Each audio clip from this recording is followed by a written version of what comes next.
Good evening and welcome to the live lounge here in Portsmouth, where the eyes of the darting world have descended upon the MODUS Super Series. Finals night in week 3 of Series 5 has given us more attention than ever before. 6 players are eyeing up a £5,000 jackpot and a place at Champions League. And this week has been a week like no other, where yesterday history was made.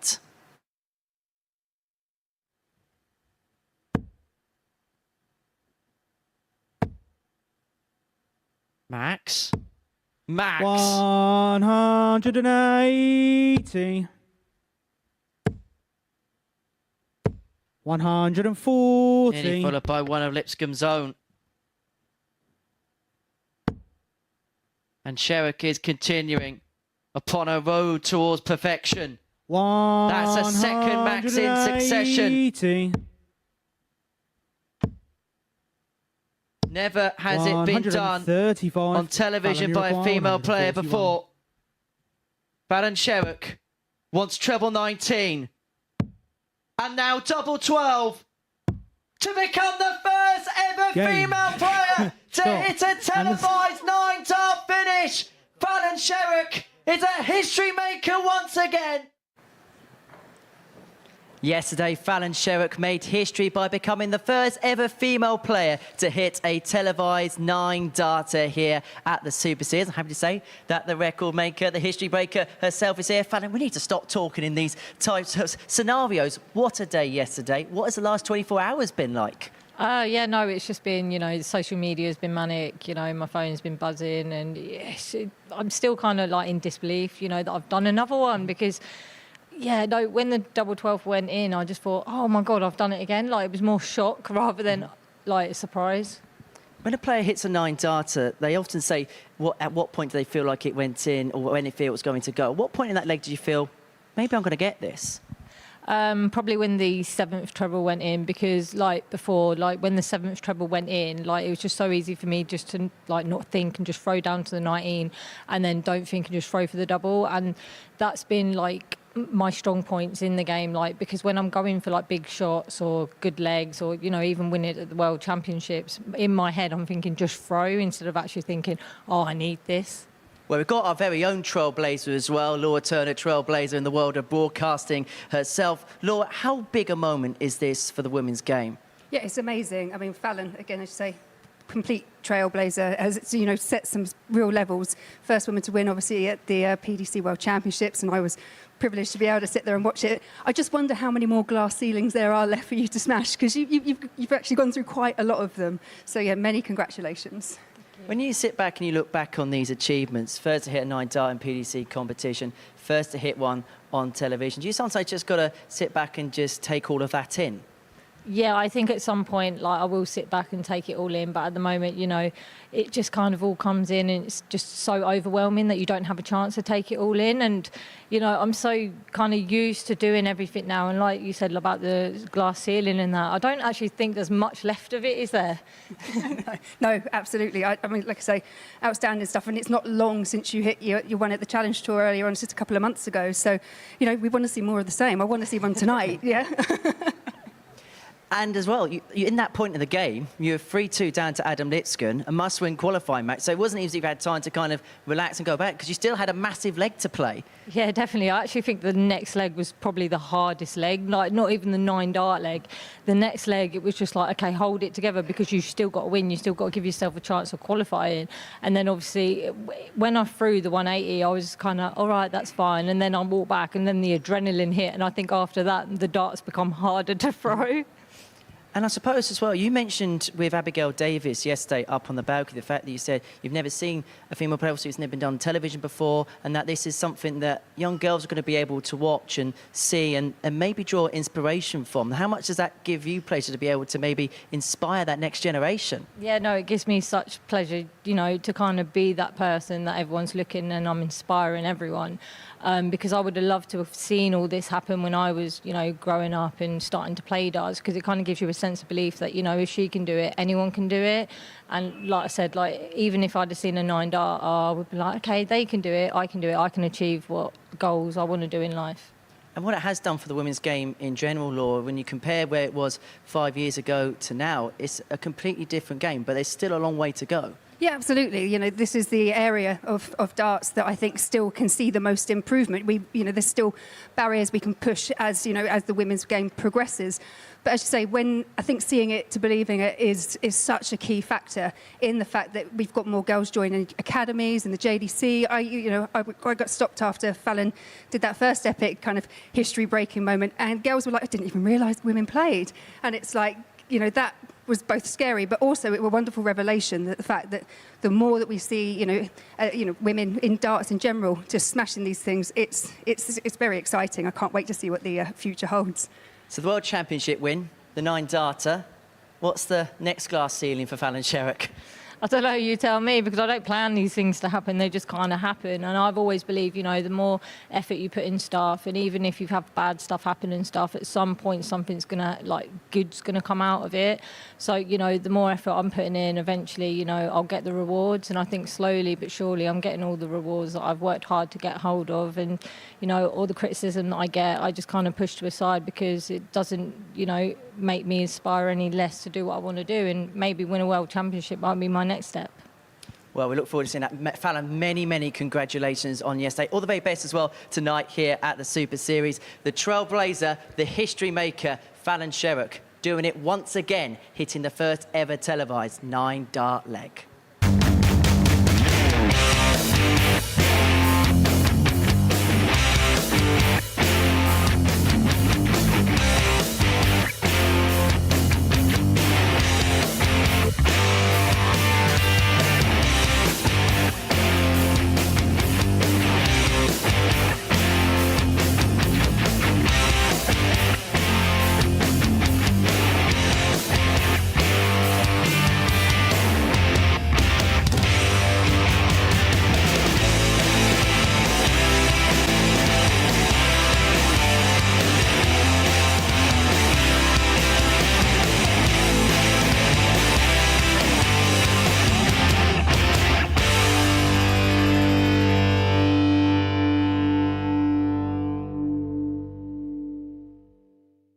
Well, we've swapped out a legend of the sport for Chris Mason. Chris, great to have you here on stage, and what a moment it was yesterday here at the Super Series. Yeah, it really was.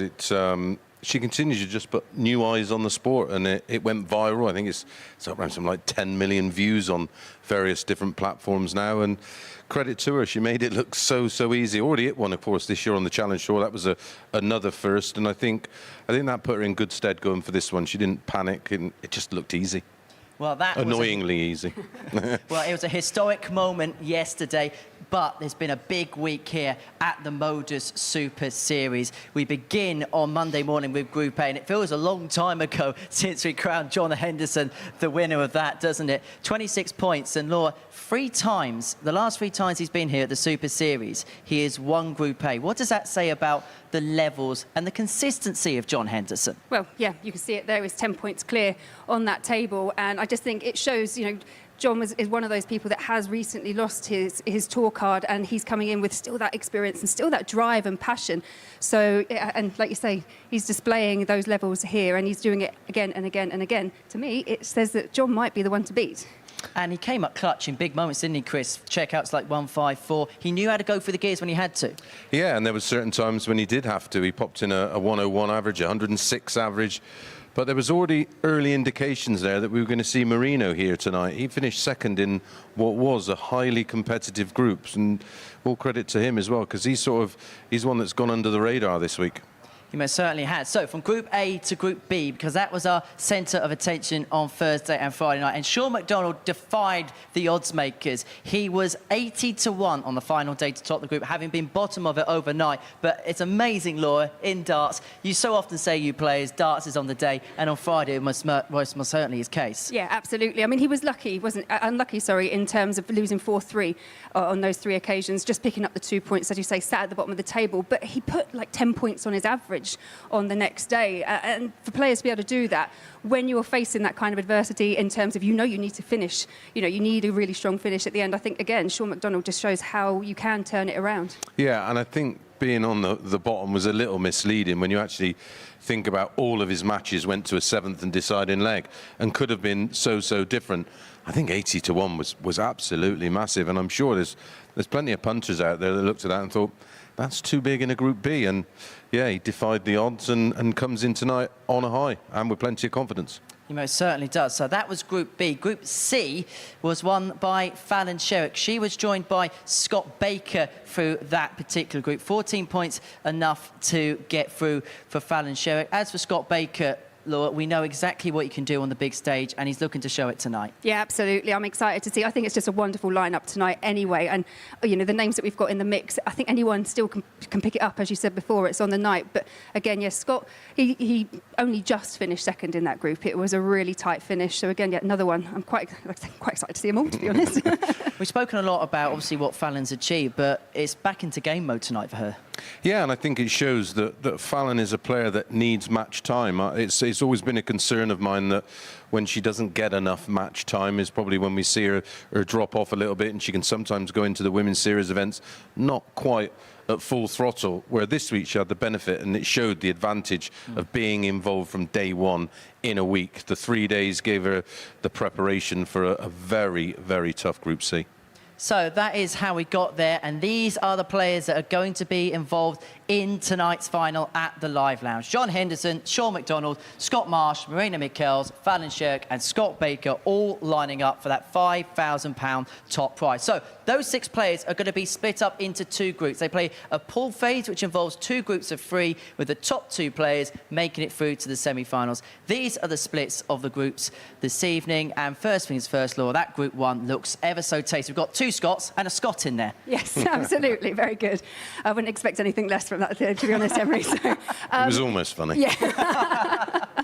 But yeah, tough group. I mean, John Henderson, obviously, you know, we've touched on him and how well he played, but we haven't seen him since that first day as well. So anything can change. You've got someone like Scott Baker coming into this, having, you know, just qualified yesterday, and you've got Scott Marsh, who recently just won the, earlier on this afternoon, won the ADC title. So yeah, that's a tasty lineup. As for Group 2, Chris, Mareno Michels, do you feel like he's going to have to find something just a little bit above what we've seen this week? Yeah, his numbers would suggest he's sort of hovering around the mid-80s. You'd think he's going to have to put 5 or so points on that. But as we've seen so many times here on a finals night, it is very much on the night who gets out the blocks quicker, who gets the security of picking up that early win, and then it's anybody's. You would go with Henderson because he is the most recent player to have lost a tour card. He's the one that's proven as well on this stage, but it's not a foregone conclusion. Well, it's time to have a look at the outright betting for tonight's final here at the Live Lounge in Portsmouth. John Henderson goes off the 2-1 favourite, but based on last night's showings, Lloyd, is 5-1 on Shaun McDonald possibly a little bit of value if he plays to those types of levels? Well, yeah, absolutely. I mean, the ones that probably have made off the 80-1 for him to finish top might be really fancy in the 5-1 on him at the moment, because, as I say, he put 10 points on his average. His lowest was 94 yesterday, his highest was 100. If he can maintain those kind of levels, he can beat anyone. So those are the outrights. Let's have a look at the bet builder maze. These are amalgamations of bets that make their way through the exchanges. We put it into a handy little acca for you. And, well, this is ambitious. 11.4-1 tonight. Yeah, absolutely. Baker against Marsh. They're saying that Baker's going to win 4-2 or better at evens. That's a little ambitious, especially after... Laura rightly said, Marsh is on a bit of a high after winning that ADC title. Michels against Sherrock. Sherrock just to win at 10-11. Don't mind that. And then Sherrock against McDonald. Player 180s. Sherrock to hit 2 or more. And I can understand why the punters have found that one a popular bet, because that has the potential to go all 7 legs, and she may well cover it. Maybe in 1 leg and hit another 9. Well, goodness me, imagine if she hits another one. I wouldn't be surprised. Well, if you are having a flutter tonight, it is 18+, and it is begambleaware.org. And we do have 2 legends here on stage that's going to be describing all the action to you this evening. And it is high time that we get the action underway here at the Live Lounge in Portsmouth. John Henderson won Group A on Wednesday, and he's in action in our first match. It's a heavyweight tussle against the mod Scott Baker. It's going to be fast, it's going to be furious, and I suspect it's going to be good. And earlier on this evening, I caught up with both players to look ahead to their nightly campaign. John, back at Saturday night here at the Super Series, and on the back of another Group A win. Yes, I played well at the start of the week. There was bits quite dodgy, but no, I've had 2 days off to kind of rest up, which I have done. So I'm looking forward to tonight. It's a hard group again, but no, looking forward to it. Feel fresh and ready to go? Well, I do believe so. I've done nothing. I had a lot of practice yesterday. I came in for a wee practice, but apart from that, yes, I just did absolutely nothing. So rested up. So hopefully we're fighting fresh for the night. We've seen you here on a Saturday night every single time you've played here in a qualification phase. You've won a week here before. You must feel very settled when it comes to this particular scenario. Well, the one I actually did when I played the 5 days. So, and the other two that I had the Thursday, Friday off, and lost final, lost semi-final. So maybe the consistency maybe goes away for you, but hopefully I can put that right tonight and just play my own game and hopefully come out on top. We tend to give you some tough weeks here at the Super Series, but looking at that practice room, is that one of the toughest you've seen in this competition? Probably it is. They're all tough, if I'm being honest. Kind of, we've all got that game to win. Best of seven is quite a short format, so it's quite hard. But no, obviously Fallon's on a high now after hitting her 9, so she's going to be a danger tonight. But I've got two hard players to deal with that before thinking of that. So Scott Baker, Scott Marsh, good players. So it's going to be tough, but I'm up for the challenge, and hopefully I can just play my own game and come out on top. So if the first weekly win was so nice, how much would you like to do it twice? Oh, definitely. It's great. These modus things are absolutely fantastic. I use it as much practice, but it is good competition. So I win here. I take this as like winning a challenge tour. I really do, and so hopefully I can get my second one on the night. We wish you all the very best. John, good luck. Good man, Henry. Cheers. How much looking forward to it? I'm really looking forward to it, yeah. Managed to scrape through, well, yeah, edge of the seat stuff, but I managed to get through, so I'm here now, so let's make the most of it. How would you assess your performances over the last couple of days? I don't know, I thought I threw quite well, but I just had some results could have cost me big style, but it's just slack dart, slow start, but managed to pull through in the end. Yeah, I'm all right with it, but hopefully I can push on a bit more tonight, like. Do you feel like tonight's just about putting all the pieces of the jigsaw together? Yeah, it'd be nice to actually show something on a Saturday night, because I find myself getting here and then like I've done all my best stuff during the week or whatnot, so it'd be nice to actually show the good stuff on a Saturday night and maybe even win some of it. What do you think it's not quite clicked yet for you on a Saturday evening? Is there anything you'd maybe point it down to? I don't know. Boredom in the hotel rooms, I suppose, or I don't know, being away from home. I don't know. It's just same old thing. Playing darts in front of a little crowd, a decent crowd sometimes, but it's still darts. So I don't know. It's just in your head, I suppose. And finally, what would winning a week here mean to you? Oh, everything. Well, it really would, because I've been given this opportunity more than once, and really appreciate that. So it'd be nice to give some thanks back. You know what I mean? Win it, not just for me, but for everyone that watches and supports as well. So it would be nice. It would be great. We wish you all the very best tonight, Scott. Good luck. Thank you. Well, on festival weekend here in Portsmouth, it's time to see who is going to be victorious at the MODUS Super Series. John Henderson and Scott Baker kicks off the evening action, and in the commentary box, it's a very good evening to Laura Turner. And first, Chris Mason. Good evening, Henry. Good evening, everybody. Good evening, Laura. Good evening. Well, it's not going to be a festival, but we may well have a bit of a darty party. Got a good crowd in. Here's John Henderson with the darts in this opening match. It is a fascinating contrast in styles, isn't it, this one, Laura? Yeah, absolutely. Looking forward to it. As I said at the top of the show, I think it's really quite hard to call, between all these people. But I was really intrigued. We were talking about it beforehand that John Henderson maybe had a little bit of a different tact coming into his fourth Saturday night final. Yeah, I think when you win that Group A, and you then can have 120. And you have that 2 days of where you want to rest to get ready for the Saturday night, but when you after playing for 3 days, and as you know, you're sort of up to speed, and you've just got to do something to just about tick over, and that's what he's done this week. Came in on the Thursday for a couple of hours, and then came in again on the Friday for a little bit longer. So that shows you the attention to detail he's giving it. 100. It's interesting, and it was interesting to listen to Scott. And for him, and like most speed merchants, it is very much all on the day for them. 135. Yeah, we've seen what Scott Baker could do. We know what he can do on the floor, and we know what he can do up there. But I just think this little campaign he's had has been quite up 60. and down. I think he peaked at John, your 95, corner, but 106. Yeah. 72 as well. Yeah, but I think for him, and it was funny he said that he feels like he's sometimes played his better darts. Game What a on start. the first leg, 12 Shaun darts. Henderson. Older throw. Yeah, he's played his better darts usually in the qualifying campaign, Second leg, Scott. where to maybe throw tonight first. he's left a Game on. bit more in the locker, but I think he's going to have to open that locker and empty it because Hendo 85. looks to be more than up for the challenge tonight. Yeah, it's that ideal start, isn't it? When you've got the darts first match on, just knocking a 12 100. dart. It shows you mean business, doesn't it? Let's be honest. You're sort of always in leg one of a new day in darts. You always feel, well, I always used to 100. feel like, just take an 18. just let me win the leg. Yeah. It's fine. Hold a throw. Come on. 85.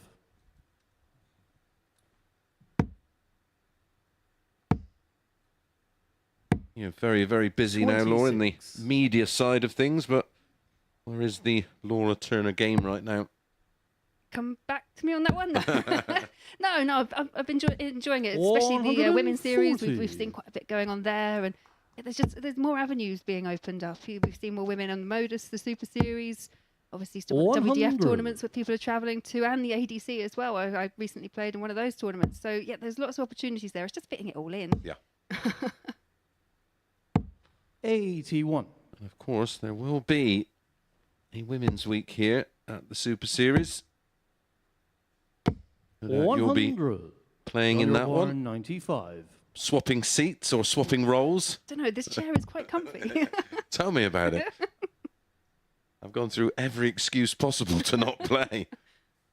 Bad hand, bad leg, bad toe, bad elbow, bad back. Oh no, I feel it. I feel your pain. 39. Scott, your corner, 90. For a level game. Make sure the single 20.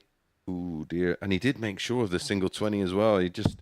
Sometimes you 40. take it for granted, don't you, on the big numbers? 56. Yeah, and it's frustrating. It's a really slow start for Scott Baker, but a big opportunity missed, you feel. His Hendo's got tops Game and on the second leg, absolutely John pins Henderson. it. Perfection on the double so far for big John Henderson. Yeah, and an early break. Third leg, John to throw first. Game on. There are best of 7, all of these games in the group matches. The 6 qualifiers divided into 2 groups, and that's decided on 121. the qualification. They play each other once in each respective group. Top 2 will make up our semi-finals. And 100. as in all the groups leading to finals night, leg difference will play its part. And if that's level, goes to legs 1. 85.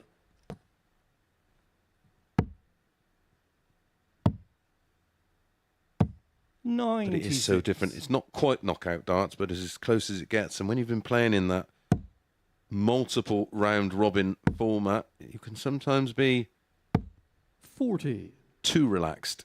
Yeah, and I think, McDonald is a perfect example, isn't he? Kind of goes into, after the first day, just 2 points at the bottom of the table, but you've got that next 134. day, you've got those additional games where you can then just find a way back into it. Whereas you say, here, you've got 2 games. If you want to secure a place, win them both. Yeah, 180. He is playing quite beautifully at the moment. John Henderson averaging 104 and a half. 139. John, your Great one, visit from 75. Baker, but might be a little bit too late. Single 18 for 3-0. Game shot on the third The leg. finishing, John Laura. Henderson. 3 from 3. You can just see that wry smile from Fourth leg, Scott Baker in the to back. throw first. Game on. Really did set himself up nicely there, but Lindo, as you say, perfection on the doubles. Sat there on 102 average at the moment. And he's very much an old 137. school player, so he's quite reactive and will play the player in front of him. He almost plays sort of beat the score, doesn't he? And when he is asked the 96. question, he does have gears, and we're seeing an example of that here. He had a couple of ton plus averages in his qualification from Group 100. A. 106 and change being the highest of the week. 42. Well, if you're going to go missing when you're 3-0 up. Yeah, and it's your opponent's throw. 100. Perfectly timed if you go. Well, Baker yet to hit a 140 in this match. 40. 10 scores Scotch of 164. between a ton and 139. Oh. He went for it. 134. I suppose when you're 3-0 down, you want something to give yourself a bit of a confidence boost. Why not? Yeah, and that's, as we can see, he's got a bit of 41. time. Scotch John requires Henderson. 30. Time to make a cup of tea. But it can go wrong. Will it go wrong? Game shot of Absolutely. Scott Baker. Sorted, you're well sorted there from Scott Baker, because we have seen scenarios where you start missing and then you're chasing. You know, And especially the double Just like six John's. breakdown. I was looking for 7, to be honest. Yeah, 6 threes, 3s to 3, and then 1 for double 1. You've seen many a leg 81. lost when you've been a couple of 100 in front. 140. That is his first 140.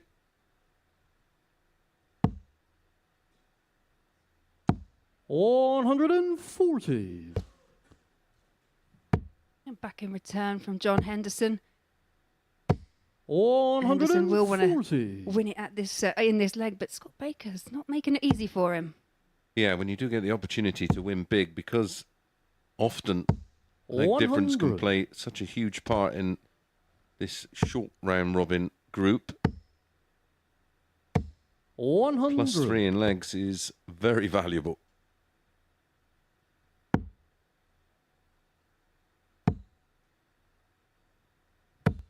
$140. Yeah, superb visit there from John Henderson. 121. The chance here for Baker.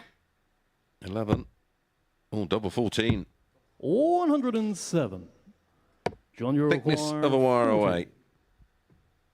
Tops for 4 out of 4. 4 out of 4 it is. Absolutely immaculate on the outer ring for John Henderson. 96.65 the average. A high out of 106. A low leg of 12. And the most impressive part of all that, 4 out of 4 and a winning start for John Henderson. Well, that was Group 1. We go to Group 2 now. Shaun McDonald against Mareno Michels.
Welcome back to the MODUS Super Series, where the Highlander John Henderson has got his campaign off to a blistering perfect start. 4 out of 4 on the doubles, en route to a 4-1 success against Scott Baker to kick-start his campaign. So a win for John Henderson to kick-start his campaign. We're going to begin Group 2 now, and it's going to see Shaun McDonald in action. The Punisher lived up to his namesake yesterday, having won his matches to get himself into tonight's final, and was very good in doing so as well. He takes on Mareno Michels, our Dutch ADC European qualifier for the week. And earlier on this evening, I caught up with both players to get their gauge ahead of tonight's final. Shaun, here we are, back on a Saturday night here at the Super Series. It's becoming a little bit of a regular habit for you now. Second time, I think. 2 out of 3, I think, maybe. So I'm looking forward to tonight. Crowds have started to come in already, which is great. And I thoroughly enjoyed playing in front of a crowd last time. So yeah, let's see what happens. Must be really impressed with your level of performance this week. Last night, yeah, I think Thursday was nearly there. Yeah, and just didn't quite get as much on the board as I perhaps should have. But last night, yeah, I can't. I went home a happy man last night and slept well. When we spoke on Thursday, you said you hadn't played a competitive dart since last time here. So was the first night about just kind of getting a gauge as to where you were in competitive play? I don't know. I kind of approach it the same all the time. So I just come in with the same attitude. I'd practiced for it, and it just didn't go my night, and it didn't go my way that night. So that's all right. We closed the door on that one, and we came in last night and attacked and came out well. You started at the bottom of the table. You finished top of it. The bookmakers had you at 80-1 at the beginning of last night to go on and win the group. Could you provide a bit more magic tonight? Do I need to apologise to the bookmakers for that? Is that necessary? Absolutely not.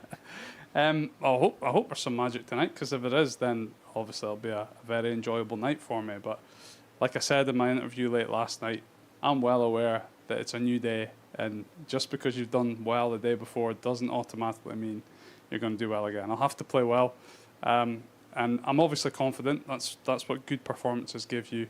But there's certainly no expectation that I'm definitely going to do it. I'm just going to try my best.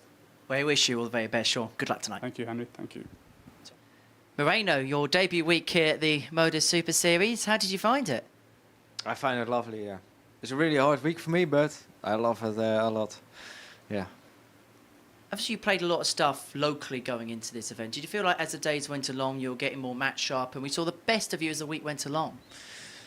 I think not yet, but I keep on fighting against myself every time, and it's not my level of it. I feel I got more in me, but it's not coming out at this time. But could something like this, the occasion of a Saturday night, having a crowd, and do you think that can maybe bring that extra little bit that you're trying to get out of yourself? Yeah, maybe the crowd can push me up. Yeah, I love it when the crowd is behind me or not behind me. It doesn't matter for me, but yeah, if the crowd is coming up, and then maybe a way to maybe cheer me up a little bit. We've had a good history in the past of ADC Europe qualifiers winning weeks here at the Super Series. How much would you like to pick up that trophy on, well, later on tonight? I love it to pick up the trophy, but yeah, it's just a few matches away from me. So, but I tried my best. Well, we look forward to watching you play. Moreno, good luck. Hey, thank you very much. Yeah, so here we are, second match of the night, first from Group 2. And an interesting one for me, because these two have met already twice this week, and it's one apiece. But we did see Shaun McDonald yesterday produce his best average so far in a 4-0 win. So for want of a better word, is momentum... steady. I know. You'll be getting a text message. I will, I'm sure. But, is the flow here with McDonald? I'm just using another word for momentum. Can we see the best of Michael's? He said he hopes he plays better in front of a crowd. Yeah, evening, Rod. Yeah. Listen, he bounced back so well last night, and that was a 60-dart 4-0 demolition of Mareno last night by 96. Shaun McDonald. Blistering performance. But did lose to Mareno the match before. 140. And it was 4-3, as all the matches that involved Shaun McDonald that night. And he is right. When you have a performance like last night, darts is very much on the day. We know that more than anybody. 80. But when you have played well on a day and you've battled against all the odds and end up topping the group, 100. you can't beat that real, genuine confidence. It's not like living room confidence where you've been on the practice board rattling 180s away. When you actually do it for real, no better feeling. 100. He's certainly in the short list of picks. Although he's 140. far from the favourite. Man, we've just seen produce a 96.65 average and a 4-1 win against Scott Baker's favourite at 2-1. Scott Baker 10-3, Fallon 4-1, Shaun McDonald 5-1. That's big after last night. 170. I do think so. Obviously, Marino, your potentially corner, hasn't hurt the bookies 121. quite enough as of yet. Yeah, never apologise to the bookies. Whew. 57. Shaun, you require Yeah, 55. that last visit from Shaun McDonald. He was him on 55. Needs the tops for opening holder Change throw. on the first leg, Shaun Yeah, McDonald. like we saw before, you know, 1 for 1. Must be a Scots thing. Absolutely. Are we going to get another 100% checkout? Second leg, Mareno to throw first. Game Very on. nice leg to start the night. 14 darter for Shaun McDonald. Not as impressive the start from Henderson. 140. His opening leg of the night, and the opening leg of the night was that beautiful 12 darter and a 106 out. I've been impressed with Mareno. 42. Not seen him about for a good few years, but has been around a long time, so well versed in the sport and experienced. 100. Maybe one of those players that just took a bit of a breakaway to recharge and refresh the batteries. He was hoping to play better, and I know he did lose that opening leg, but currently sat on 112 43. average. He's definitely upped his game. We did think he would have to. Yeah, and I never, I'm not 91. fearful of stating averages early doors because it's an indication of how comfortable they are in the early stages of a match. At the moment, he's very comfortable. 60. Mareno, you As require he's got time 170. on his side. Oh, McDonald just showed him how to hit 170 in the 58. previous leg.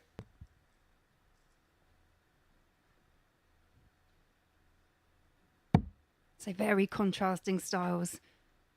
Shaun always kind of launches that dart into the board, whereas 81. same. Mareno, you require Mareno looks quite chilled. 112. Yes, he's got that typical Dutch type throw, hasn't he? 72. Yeah, very measured. Every dart individually thrown by McDonald and given maximum attention. Was a Players' Championship on today. Players' Championship 17. Congratulations to Gerwin Price defeating Josh Rock 59. in the final, Mareno, you 8-5. require 40.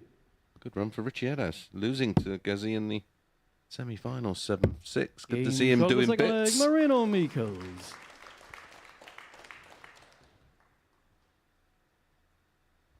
Third leg, Shaun to throw first. Game on.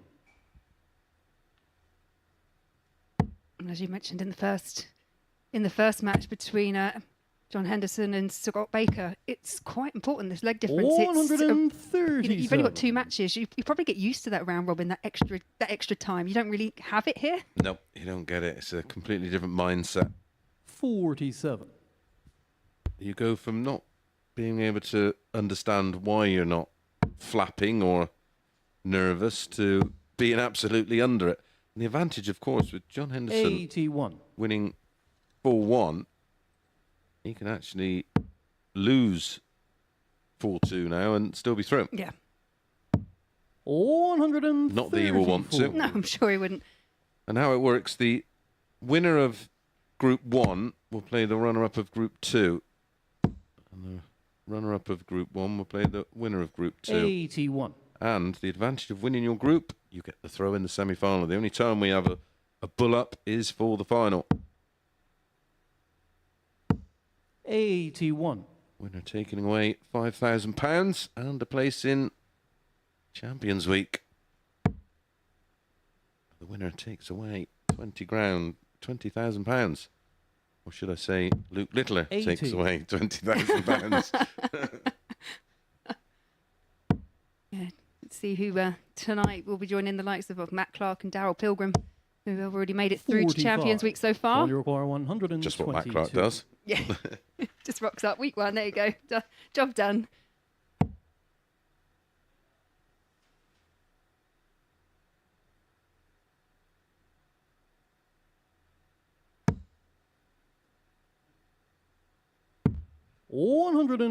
Just missed out there on the double 4.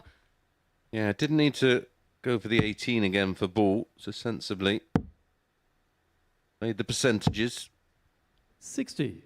Sean, you require Again, 8. I like seeing players make this game as simple as possible. Game Sean the third leg, Shaun McDonald. Well, they're just trading holds of throw at the moment. Donald averaging Fourth leg, Mareno to 5.8. That's Game on. mainly due to leg 2, Laura, where he was miles behind, wasn't he? Had a real off leg. 60. Yeah, we kind of saw on Thursday, Shaun does seem to have a tendency to run the result quite close. When it gets to that 3-all stage, okay, Shaun will go into that if it does get to that point with the darts. 42. But it's a different ball game, isn't it? You know, it's finals night. You've got a crowd in. You've got £5,000 that you're playing for. It's totally different. Yes, you're 60. that close to the £5,000, you can almost touch it. And for a lot of these players, that's a chunk of money still. 60.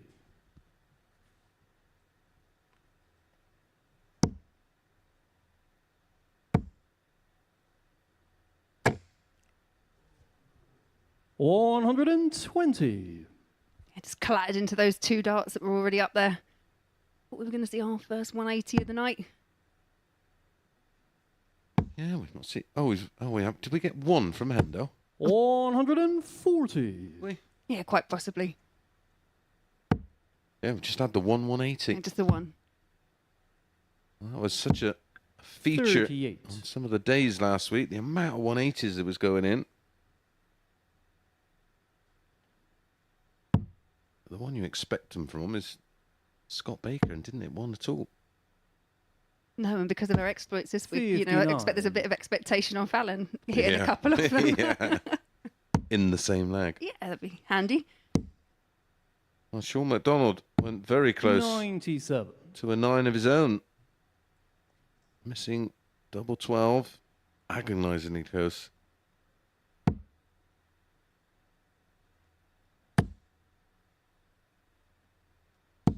$60. Mareno, Of you course, require women in 9 darters is not a 126. particularly new thing. It's just new to see one hit on TV. It's the first one I've ever seen 54. a woman hit. Sean, you require 140.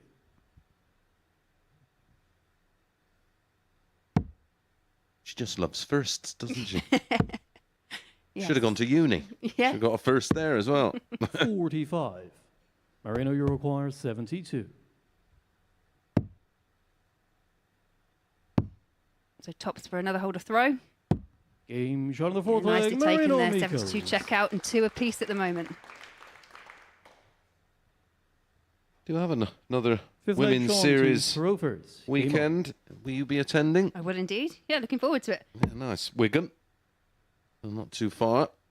Well, Milton Keynes was closer, but I'm not going to complain 96. about the venue. You know, it's nice to see it moving around. We've been over in Hildesheim as well, Yeah. so but a couple kind of more south-based, and it's attracting more different people.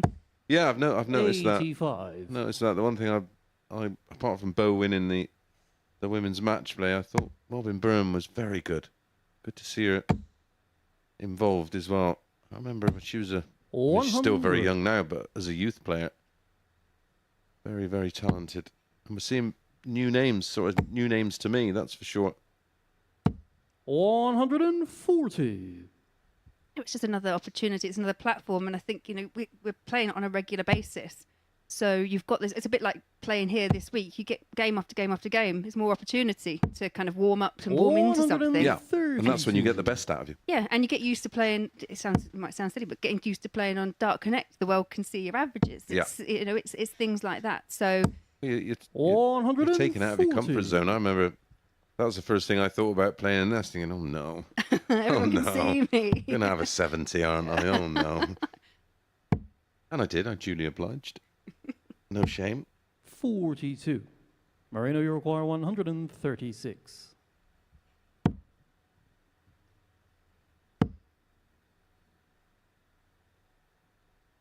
Well, I handed the £5,000. Shaun, you require 130. The check didn't have any averages written on it. No, that's it. Averages do not win your games. Doubles do. 99. Well, he's applied a bit of pressure, and he's going to ask the question, but this is a key moment.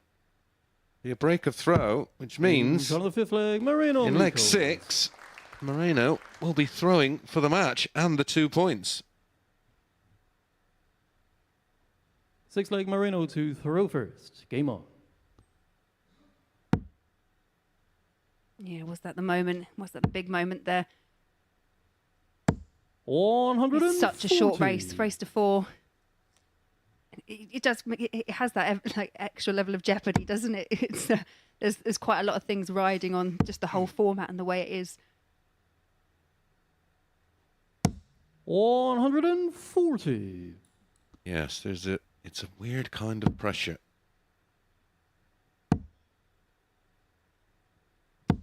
$140. Back to back 140s. Well, he's not flickered yet. Horrible deflection there. 85. Yeah, just did well, but Mareno's got the advantage, I feel. 91. Leaves the 130. Frequently practiced finish, should I say. Usually on one of the many finishing 100. routines that we do. Mareno, you require 130. The beauty is this, is you get 2 bites of the cherry at the treble. Oh, he doesn't need to go ball. 90. He just use it to leave tops. He doesn't. He could have got it anyway, you know. But as you say, with Shaun back on 176, it's a bit of an open door for Mareno to take this opening match of Group 2. Yeah, real bonus finding the ball to leave tops. 52. Mareno, you require 40. A bonus ball.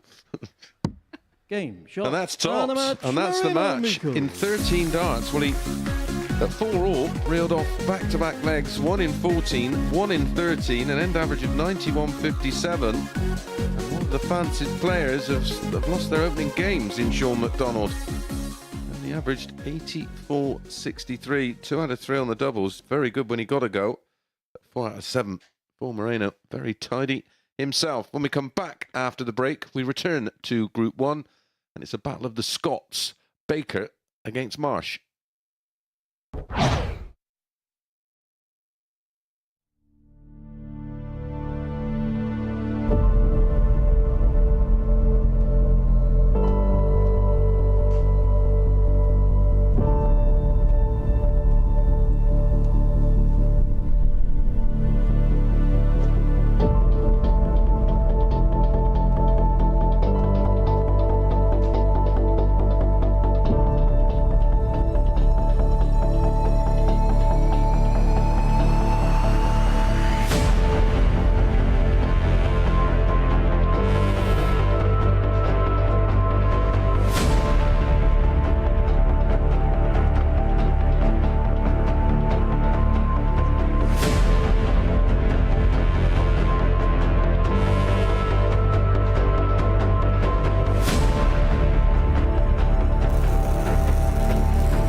This is the MODUS Super Series.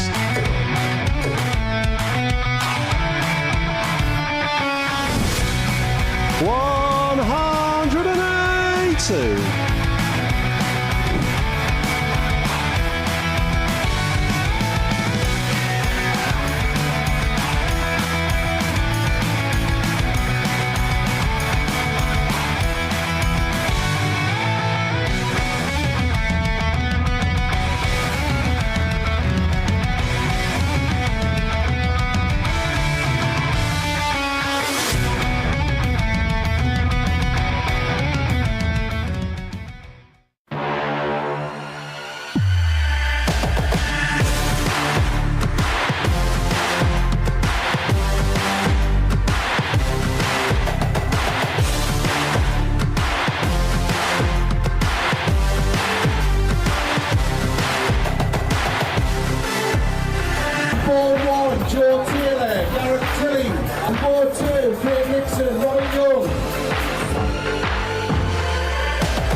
Every Saturday, we open our doors for our weekly finals night. For a unique and intimate darts experience. Meet the Dart Stars and even the team off the telly Here at our purpose-built venue in Portsmouth. every single Saturday evening.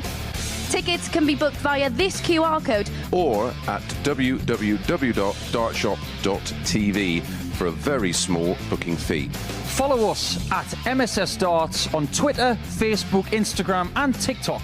For all the latest ticketing news. All you need to do, log on, book, turn up, and the action gets underway from 7:30 p.m. So what are you waiting for? Get your tickets to the darts. We look forward to welcoming you to the MODUS Super Series very soon.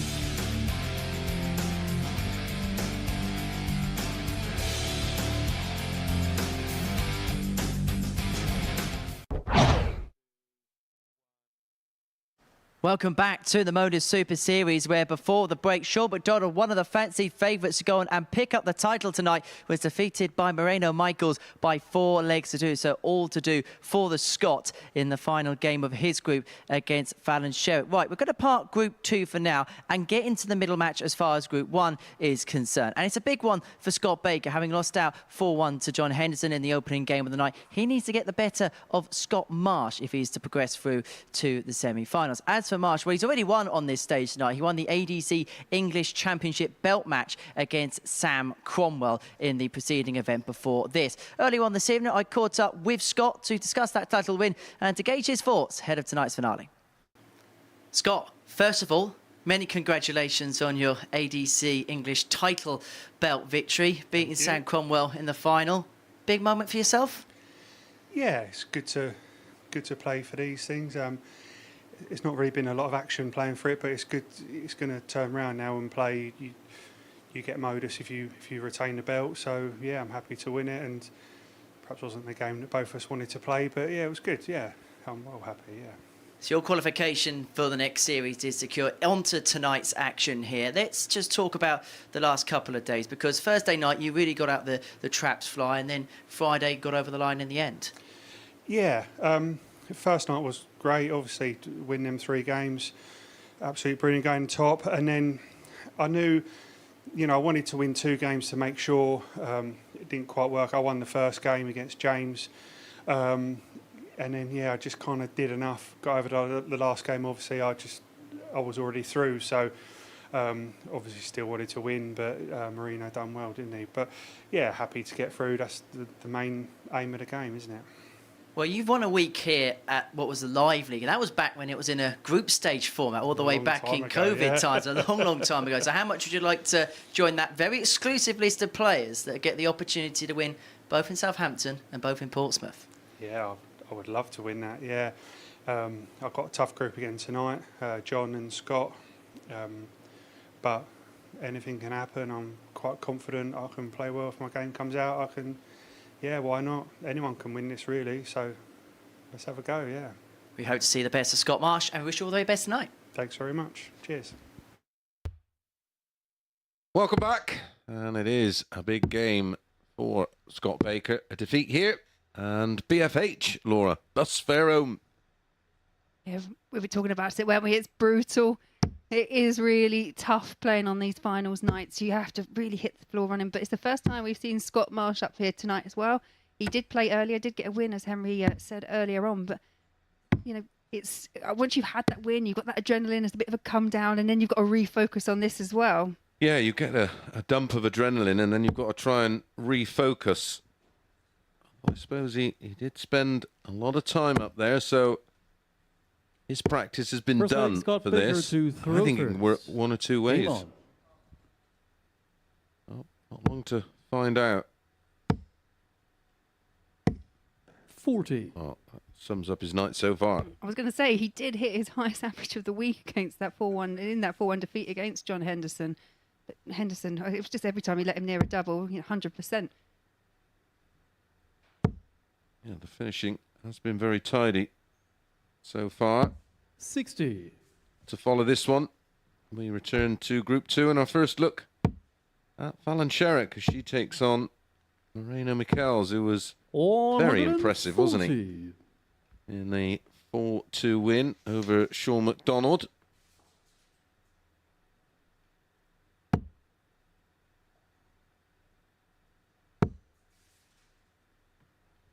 Sure, there'll be a lot of anticipation for Fallon's match this evening. He does deal with that pressure very well, remarkably well. Yeah, absolutely. And I do think, you know, there is still that say risk, but she's obviously had so much attention, you know, over the last 24 hours or so. A lot of distraction. Absolutely, and she does normally find a way of taking it all in her stride. But you're coming back on a different day, and you know what it's like when you're a player. Like, just need to do that again. I mean, maybe not. You don't need to do the 9 again, but you know that would help. But it's just it's trying to recapture what you've done before. Shaun McDonald possibly was thinking the same. Just do what you did yesterday, exactly. But different day. 82. Oh, Marsh not quite found his feet so far. Just the one treble in the 3 scoring visits.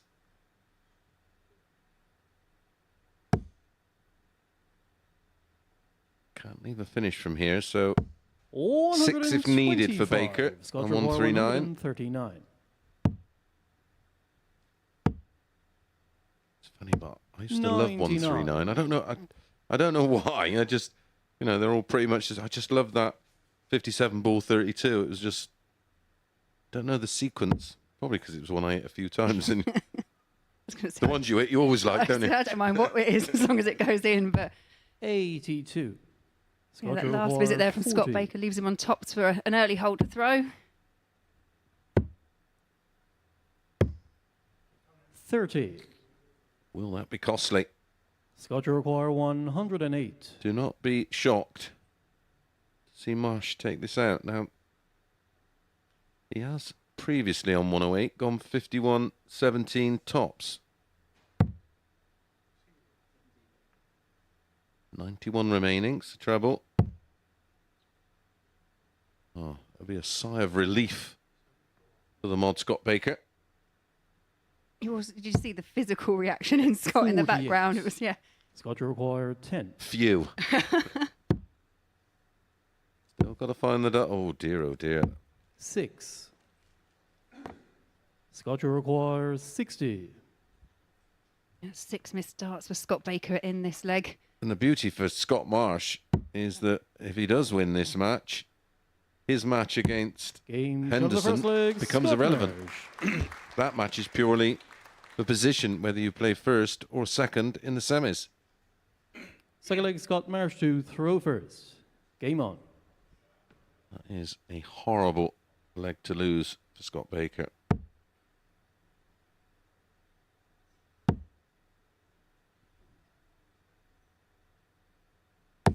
60.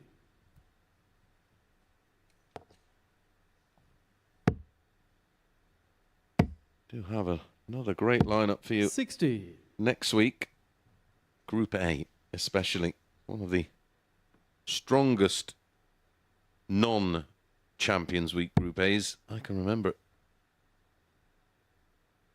Conan Whitehead, Steve West, Colin Osborne, 58. Wesley Harms, Alan Norris, and Johnny Haynes, isn't Johnny it? Haynes, yeah. Wow.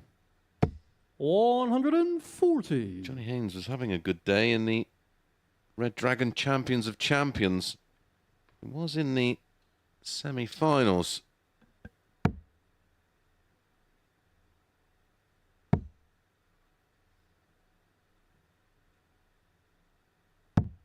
$89. Scott Marsh just edging ahead. 44. I just think Scott Baker there again, another trick missed. Needs to find a breaker throw. And it is one of those things, isn't it, Chris? When you think your luck's against you at the same time as a player, it's sometimes just quite hard to find a way back. Absolutely. 60. You just feel that everything is against you.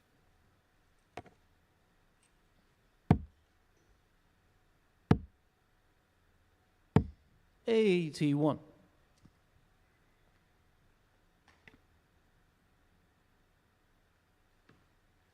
Yeah, Scott Marsh just taking that pause that we often see him do. Kind of refocuses himself.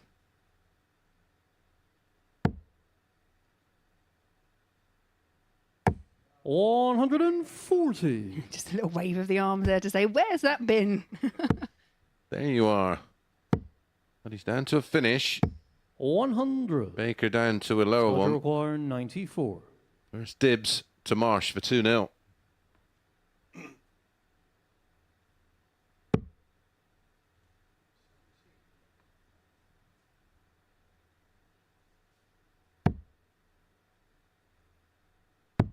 $54. Scotcher requires 76. Bit of break straight back. 16 for tops. Game on the And second this leg, time he Scott does Baker. make sure. And he does get that all-important break back. Yeah, champions of champions. Won by Kurt Parry. Defeated Third leg, John Scott Mann Baker in the to final throw 2-1. first. If you're not familiar with that event, it's Game on. an event that's been going on a good few years now. It's been won by the likes of unknowns at the time. Edwin 66. Price and Ryan Searle and How are they doing now? yeah, they're doing all right. Johnny Clayton was another one. Yeah, Johnny Haynes lost to John Mann in the semi-final 2-1. And it's best of 3 throughout. And then there's qualifiers before it in pubs. You have to win your pub qualifier 71.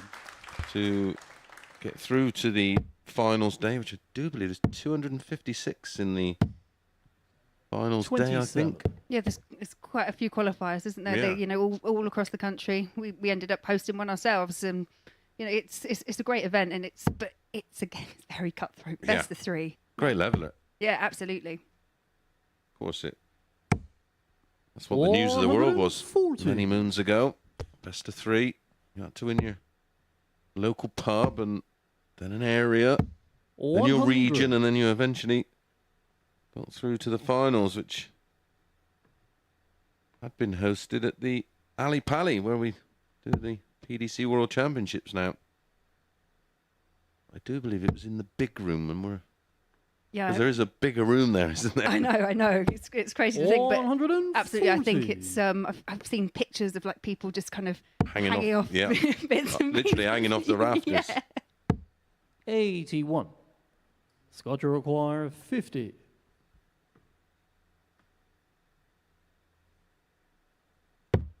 Possible 11 darter.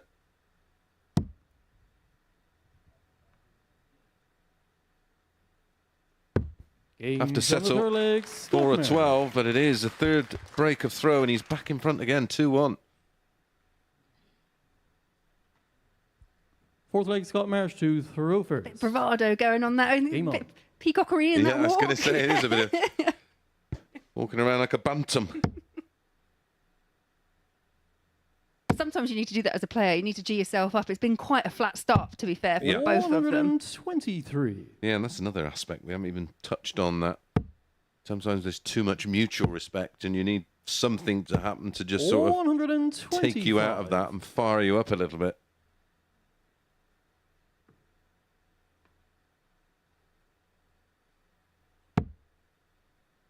I guess sometimes it might sound strange, but you're almost kind of, you're not necessarily throwing everything at 60. it because of the nature of this final stage. You're kind of just trying to do as much as possible. You're going out there to win, but I don't know.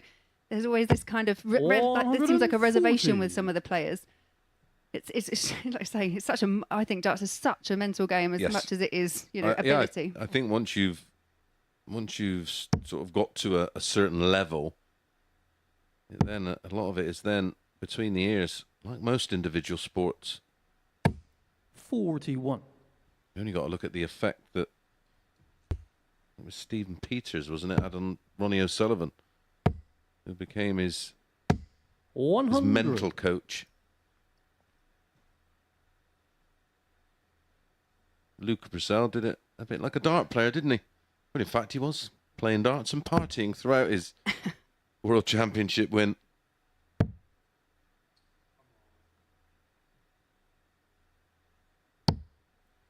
$41. Scott Roar 136.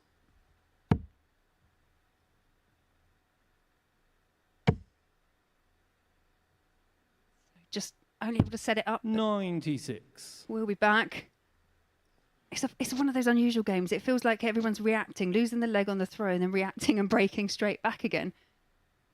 And again, it's that psychological part of the game. Your instant reaction is, right, come on, I've got to do something. 100. What he's got to do is take out tops. First max of the 40. match. What a time to get it.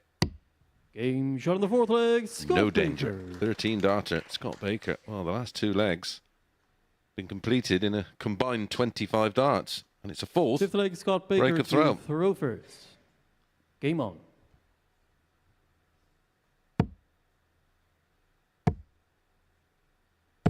$100. Yeah, you just feel it's whoever can maintain that into the second leg once they've actually broken. So, question is now on Scott Baker. Can he reproduce that last leg?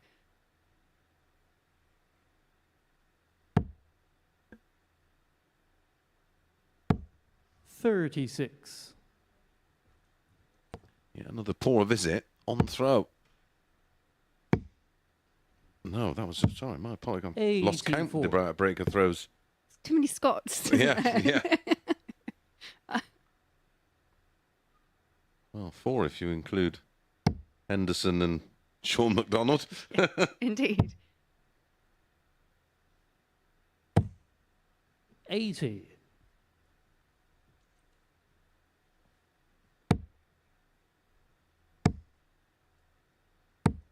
$83.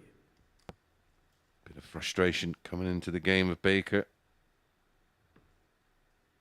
A must-win game for Baker, of course. And I think with Scott Baker, especially because of the speed that he throws out, when he has got a misdirection, 100. he doesn't give himself enough time to adjust. I know that's his throw. It's not a criticism. Yeah, It's just fast players when they're off, it almost becomes exaggerated, doesn't it, by the time it reaches the board? 140. Yeah, again, contrasting styles. Got Marsh very much an aimer. You can see him sighting the dart. Baker, very much a thrower. Throws on instinct and feel and memory.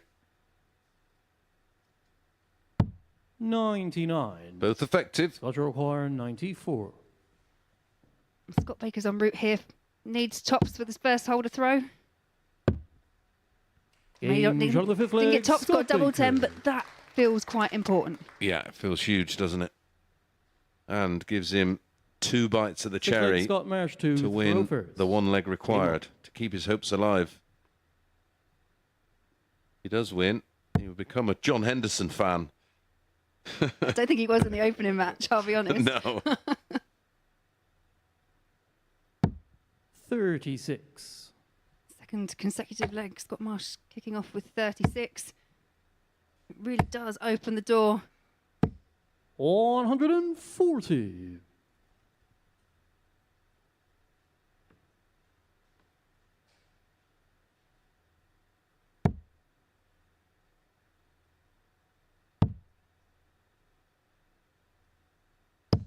96.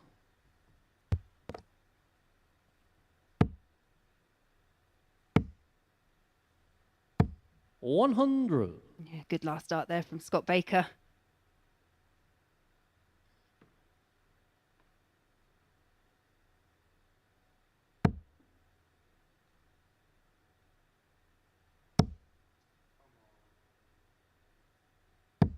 $41. Baker in absolute control. 67 in front, plus these. 60. Just get the feeling that neither of them have really got a good grip on this game. They haven't from the start. It feels very tentative, but Baker's just finding enough at the right time. Yeah, these kind of matches are very much when you're thinking about losing, not winning. Yeah, I feel nervous because I've been in these kind of situations. I actually feel nervous for them because I imagine they feel the same. Yeah. 97. You will have loved that last start. Absolutely huge. Becomes more about relief when it goes in as opposed to that kind of positive, I know it's going in. Yeah, the aggression.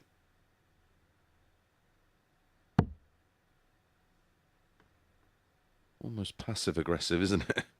Yeah. 98. Well, he's left 170 just in case, but Baker would love to put this away. Double 20, double 12. 80. Scott, you require 170. It's a chance. It's a big ask, but it is a chance. Can be done. Not now. So Baker will be back. 3 in hand. Lost his 75. opener. 4-1. Scott, you has an require opportunity 24. to bounce back with a 4-2 win. But it will be out of his hands. And he gets the win. Finds the double 6. Well, he is not guaranteed to be through, and Scott Marsh is far from out. All to play for in Group 1. When we come back off of the break, will be our first look at history-making Fallon Sherrock as she takes on Mareno Michels.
So victory for Scott Baker against Scott Marsh by 4 legs to 2 was our action from Group 1 before the break. So for Scott Baker, 4-2 victory means that for Scott Marsh, it goes down to that final game of the group against John Henderson. Henderson, the Highlander, beating Scott Marsh 4-1 in the opening match of the night. Right, next up for us, it's time for the middle game in Group 2. And it's going to see Mareno Michels in action. Now, he got the better of Shaun McDonald by 4-2 in the opening match of this group. And he takes on Fallon Sherrock, who's been up to that history-making thing once again.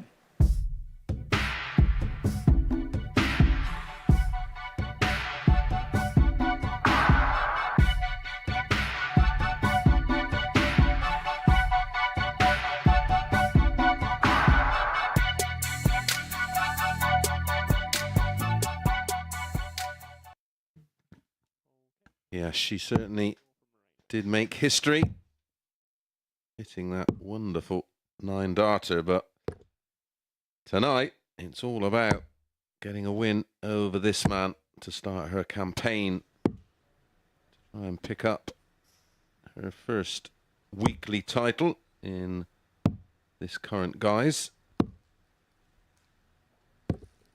First leg, Mareno to throw first. Game on. Price this one up, 4-5 Mareno, Fallon 10-11. Mareno in his opening match of this Group 2, as Henry said, 100. defeated Shaun McDonald, the fancied Shaun McDonald, 4-2, and it was fairly comprehensive, wasn't it, Laura? 134. Yeah, absolutely. We did say he needed to up his game, and he really did. 100. And a strong start from both, but first 180 does go the way of Mareno. 58.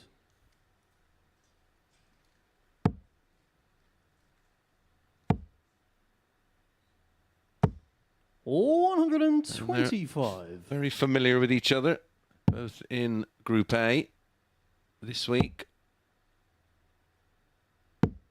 99. Mareno, you require 96.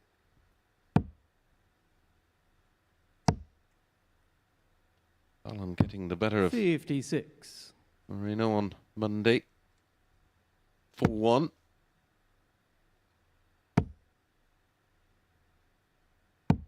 58. Mareno, you require 40.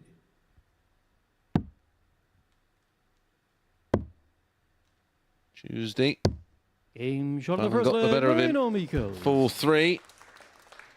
And on Wednesday, Mareno Second leg, got a bit of Fallon to revenge throw first. Game on. with a 4-1 win of his own. And takes the opening leg. 96.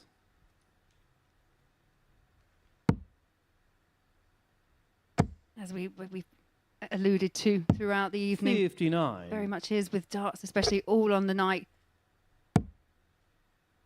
Just interested to see, obviously, Mareno's come out, and he let's be honest, he was probably, 60. he was the underdog against Shaun McDonald earlier, and produced a 91 average, which is above what we've been seeing him throw. Yeah, and listen, anything around 60. that kind of metric is going to cause anybody problems, especially in a short race. Find your doubles with regularity. 140. Certainly going to be scoring well enough to create those opportunities. 140. Monday just looked a little nervous, and he has played himself into some form this week. Really has embraced 97. the discipline of multiple matches on the same day. 140. I think for a lot of people, it's a learning curve. You don't normally get the opportunity to play so many games. The only thing I can compare it to, which we've both played in, is the pentathlon. Yes, but that's one day, and that's Yeah. a long day. Yeah, that's 72. a ridiculously long day. Mareno, you require 102. Double 16. Game Back-to-back shot on the second leg, 15s. Mareno Michels. And this time with a 102 finish. Third leg, Mareno to throw first. Game on.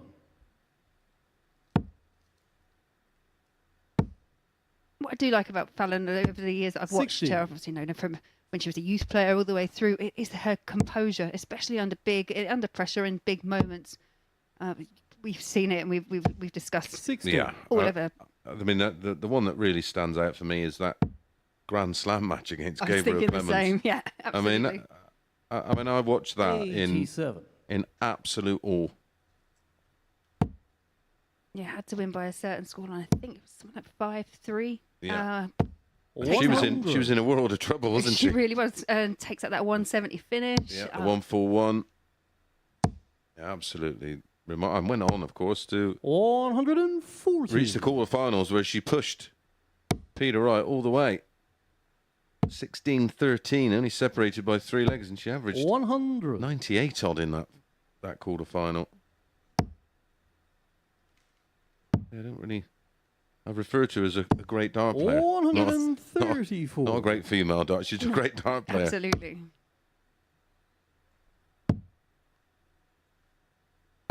$96. Mareno will That require side, 80. Mareno here needs 80 to go 3-0 up. Needs tops. 40. Fallon, you require A rare miss. 145. His average drops below a ton. Fallon can't do anything with this 145. This is looking like 3-0. 80. Mareno, you require Powers of 40. recovery are going to be tested here. Game shot on the third leg. Mareno Well, Michels. 15, 15 and 16 darts, giving Mareno Michels a Fourth leg Fallon to 3-0 throw first. lead. Game on. If you're going to find your best darts, I guess finals night's the best time to do it, isn't it? Absolutely. No better time.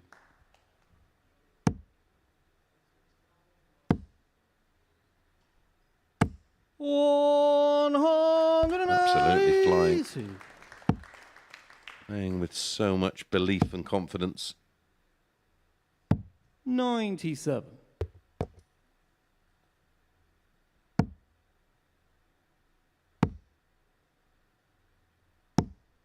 Back in again, he was threatening it. 4 darts in. I guess we've got expectations now.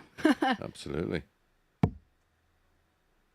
What impressed me was 100. to qualify, he had to play his final game and win by a certain scoreline of 4-2, which he did exactly that and was fully aware of it. 60. Which made it even more impressive. 164. I sometimes think not knowing is better. Yeah.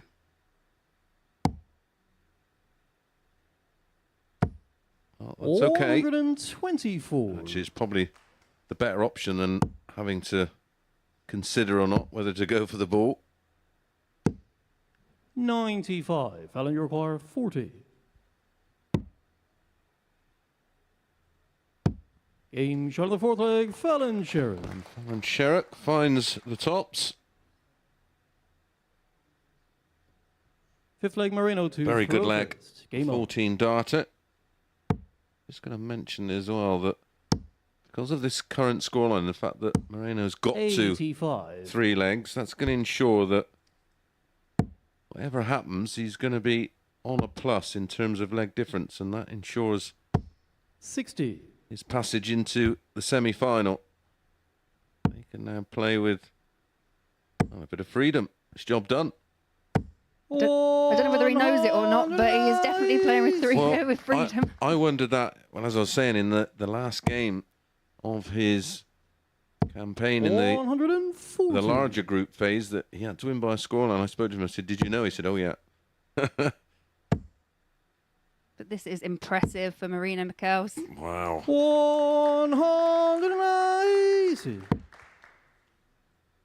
56 after 9. Very little you can do about that, apart from a 9. Mareno require 56. Game shot. And the Mareno match, Michels gets it done. 4-1 with 105.39 average. Our third highest average of the week. And what a time to find it. Fallon Sherrock, 96.51. Only afforded 3 darts at a double in the entire match. So we know Mareno Michels is through and has won this Group 2. When we come back after the break, we return to Group 1 for Scott Marsh against John Henderson.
Welcome back to the MODUS Super Series. So we're joined up here on the balcony by Mareno Michels. Mareno, many congratulations through to the semi-finals by hitting your first ton-plus average on television. Many congratulations. What a performance. Thank you very much, yeah. Thank you very much for that, yeah. It was a really good game of mine, and I'm feeling really great about it after this week practicing now over here. But yeah, feeling good, feeling really good, yeah. Going into tonight, could you treat the 5 days previously as a little bit of practice going into tonight and use tonight as that night where everything clicks together? Yeah, it's really a practicing about it, because you got, if you lost one game, it's not off, so you can always fight back. That's what I saw about it yesterday. I thought that when I lost about against Shaun 4-0, and I thought it was already done, and then he won 4-1 about against John Darryl, and that like take me a chance to get in. How much confidence will those two performances give you going into the semi-finals?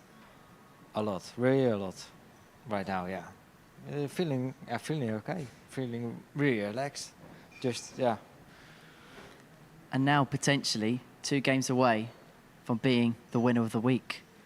That's got to be something on your mind now, hasn't it? That's not on your mind, but yeah, you have to play it game by game, and that's it. You got also. It doesn't matter who qualify, but they're all good players. So, and every game is a new game. So you have to go okay in the semi-finals. Well, Mareno, many congratulations. Thank you for popping up here to the balcony. We're going to see Mareno Michels into the semi-finals here at the Super Series. Next up for us, it's the final game in Group 1. Scott Marsh in action against John Henderson. And watching this one in the commentary box is Chris Mason and Laura Turner. Yeah, welcome back. And this one is teeing up to be an interesting final match for Group 1. As we know, Scott Marsh, who earlier lost to Scott Baker, has to find a win, whereas we have John Henderson needing just the one leg to go through. So all to play for at the moment. You feel John Henderson's obviously in a slightly more commanding position, but, you know, anything can happen in this sport. Absolutely. Game on. Permutations and variables are aplenty in this one. Ultimately, Endo picks up the one leg. He is in the semi-finals. Any win for Marsh will do. 59.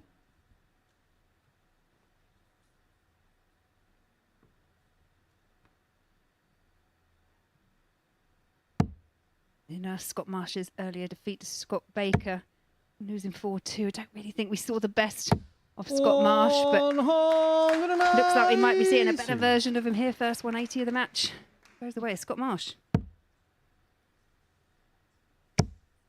There's been a bit of a wait in between matches for Henderson, but what a reply that is. Buses. Anything you can do, right? Absolutely. Marsh back in again.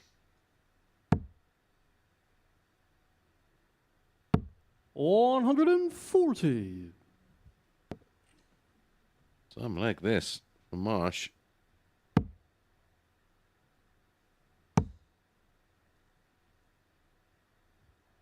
$81 left after 9.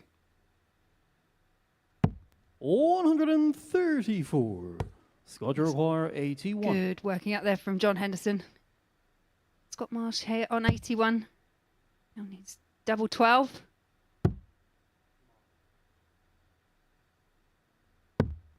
$69. Would have been. John 12 120. for a 12.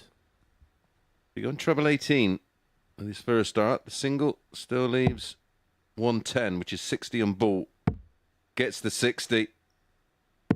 Nails the ball. Henderson. He has not missed a dart at a double so far this evening. Second leg John to throw first. Game on.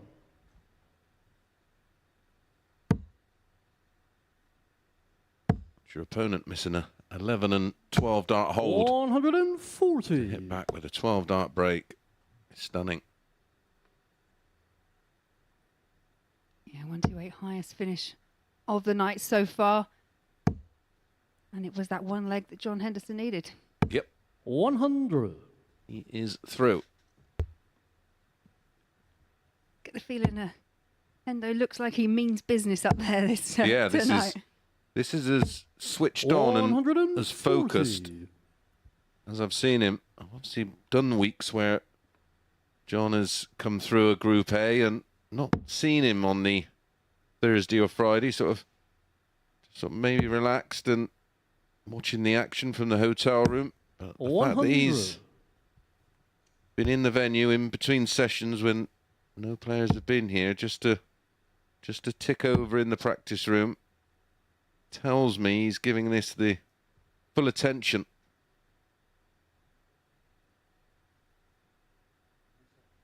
Taking his time. Yeah, should be down really.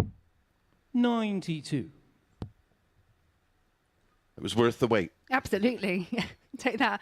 It was interesting to hear him speak as well when he was saying, you know, winning something like this is on par with winning one of the challenge tours, which you know is no mean feat either. 45. A lot more money winning one of these than the challenge tour, but 29. I get where he's coming from.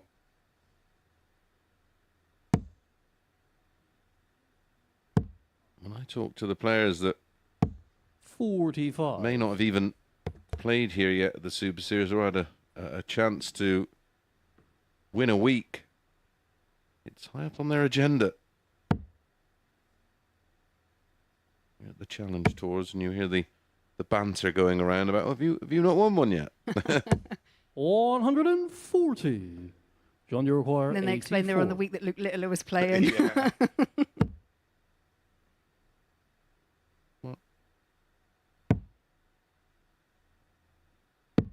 59. A rare miss there for John Henderson. His first. It wasn't far off though. Forcing Scott Marsh to find a 116. Trouble 19 leaves tops. Unlucky. His darts look like they sit up a bit from this camera angle, but from our other camera angle, which we'll probably see in the next leg, when you actually get his over the shoulder look at it, they do hang down below horizontal. Well, that's a really poor dart. Double two. Game shot on the second Great leg. recovery John though. Henderson. Didn't panic, using his experience. Third leg, Scott to throw first. Just on the right hand side, which looks over the shoulder of the player, so you almost get to see their line of fire. 60.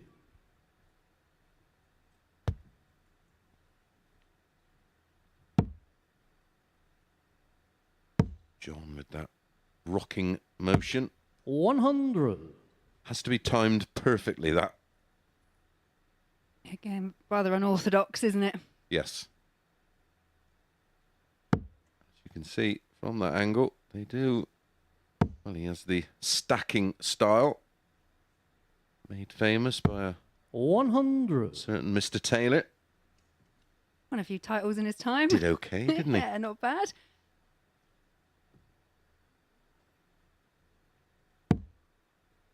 Cost me a few quid, I don't know that.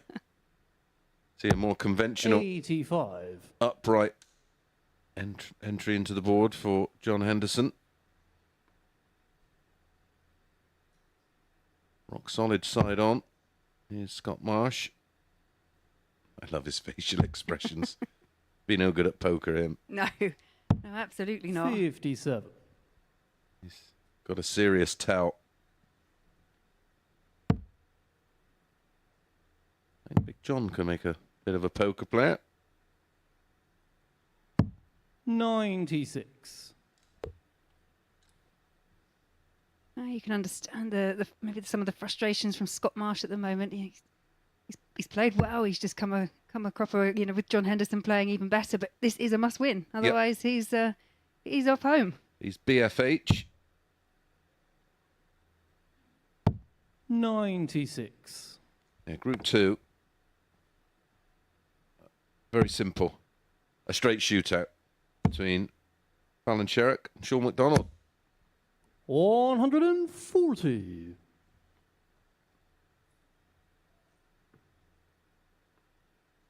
101.64, the average. John Henderson. Nice crowd in tonight. Why don't you join us on 60. a Saturday night? You can join us any Saturday night. John The ticket Uruguay, 80. is free. It's just a £2 booking fee. Head over to dartshop.tv.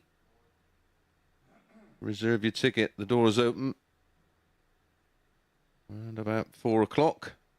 You can take in the ADC belt match. There was a good few people in here today for that one. Was not going 72. quite to plan for John Henderson there. Too good. Yeah, managed just to leave 8, but we saw Henderson take this out in the first leg of this match. And Scott Marsh do the same. Didn't go this way, though. Well, you can go 42 for 32.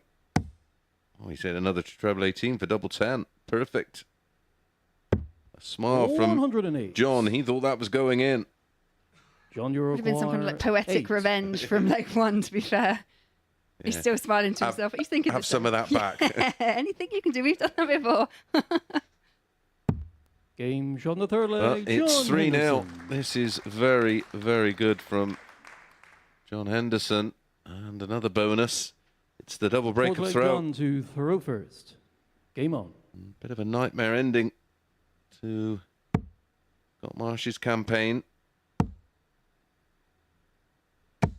140. Do wonder how much the title match has taken out of him.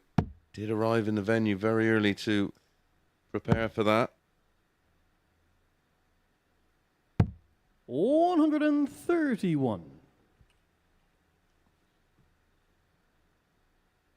No, it's difficult, isn't it? Sometimes, like you say, but we did discuss the fact that he had come off the back of that. He did win. You've got to 40. come down. You've got all the adrenaline because you've won something, got to refocus. And it's not always easy to do. And I think what's impressed me the most is just John Henderson and his management of how he's done this week. He's used that experience where things have gone wrong. And we're seeing a very good version of John Henderson up there. Well, it's 140. a phrase that you wouldn't think would come into darts, but time management.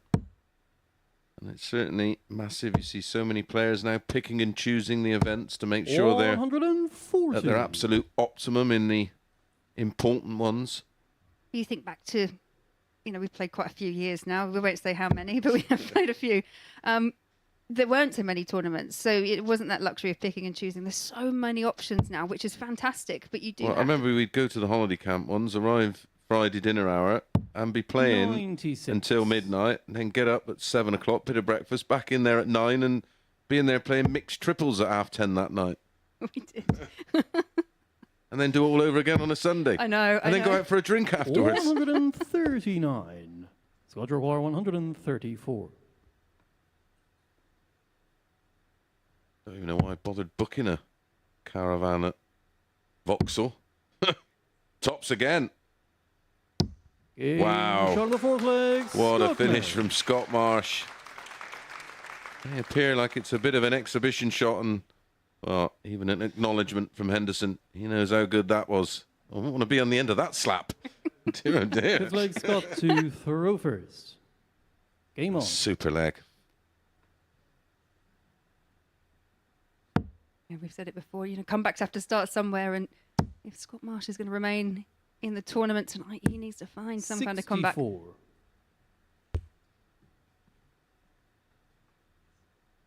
That was a 12 darter with the 54 tops. 42.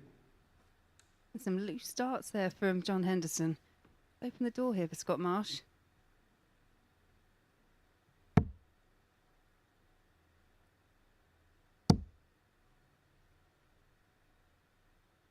think Hendo in the background's being hampered by some flies or something.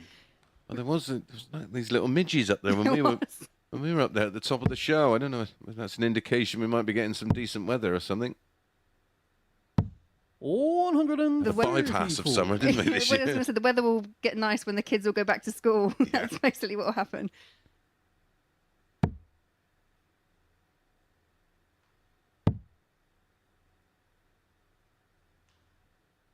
Gone back up. 78.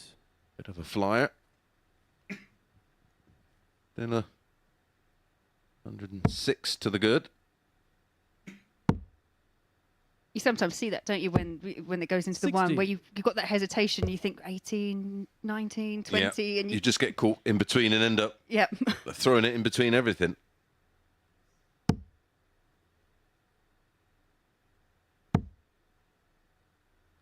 May see Henderson start on the 19s here. Straight ton, no good to him. But leave him a bogey.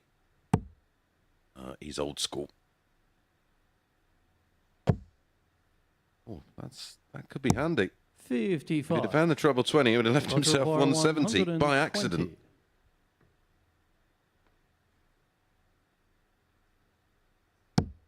There's the treble. There's the single. And as you can see, the way his darts go in, not in the way at all. Didn't have a blocker dart to negotiate. Well, it's a 12 darter with a 1-3-4. Followed up by a hold in 15 with a 120. The full repertoire from Scott Marsh. 100.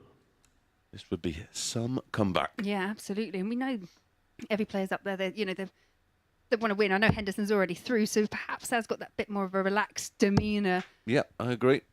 But this is some stuff from Scott Marsh at the moment. It's just a brilliant spell. Momentum, dare I say it. You said it this time, not me. That's fine. 135. Marsh averaging 103.72. Henderson 98.21. Oh. 137. Well, that's interesting. I wonder if he'd have done the 3 balls for the 9. Said to Fallon, hold my dart case. Yeah, absolutely. 99.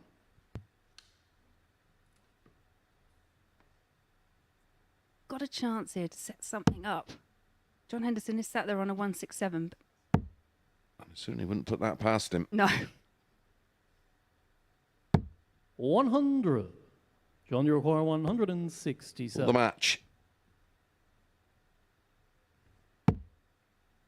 Treble 19 leaves the ball.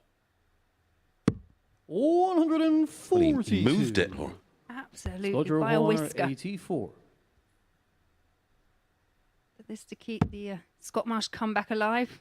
But 14s. he's missed. John Henderson has had 9 darts at a double tonight. He's hit 7 of them, and the 2 he's missed 44. John, you're literally just moved the wire. Double 12 to secure the win, and a very, very impressive game indeed. John Henderson winning it 4-2 with a 98.36. Scott Marsh in defeat, 102.64, but a beautiful spell in there for Marsh. Finishes of 134 with a 54 tops. Followed that up with a 120. Left himself a little bit too much to do. So John Henderson wins Group 1. Scott Baker finishing in position 2. Now back to Group 2, and it's Fallon Sherrock against Shaun McDonald.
This is the MODUS Super Series.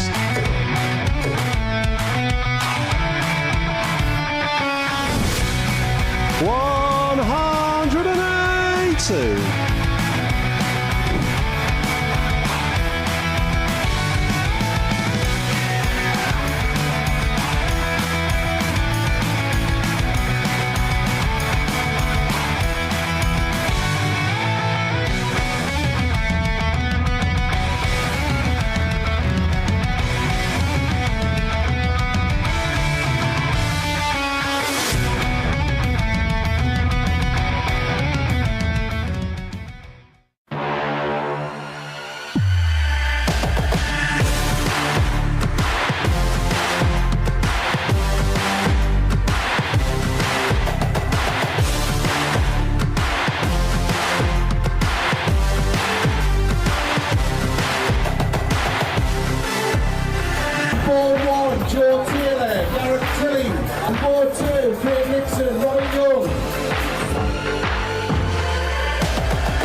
Every Saturday, we open our doors for our weekly finals night. For a unique and intimate darts experience. Meet the Dart Stars and even the team off the telly. Here at our purpose-built venue in Portsmouth. Every single Saturday evening.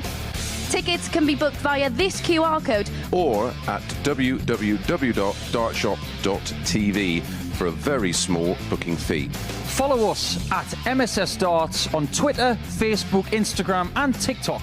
For all the latest ticketing news. All you need to do, log on, book, turn up, and the action gets underway from 7:30 p.m. So what are you waiting for? Get your tickets to the darts. We look forward to welcoming you to the MODUS Super Series very soon.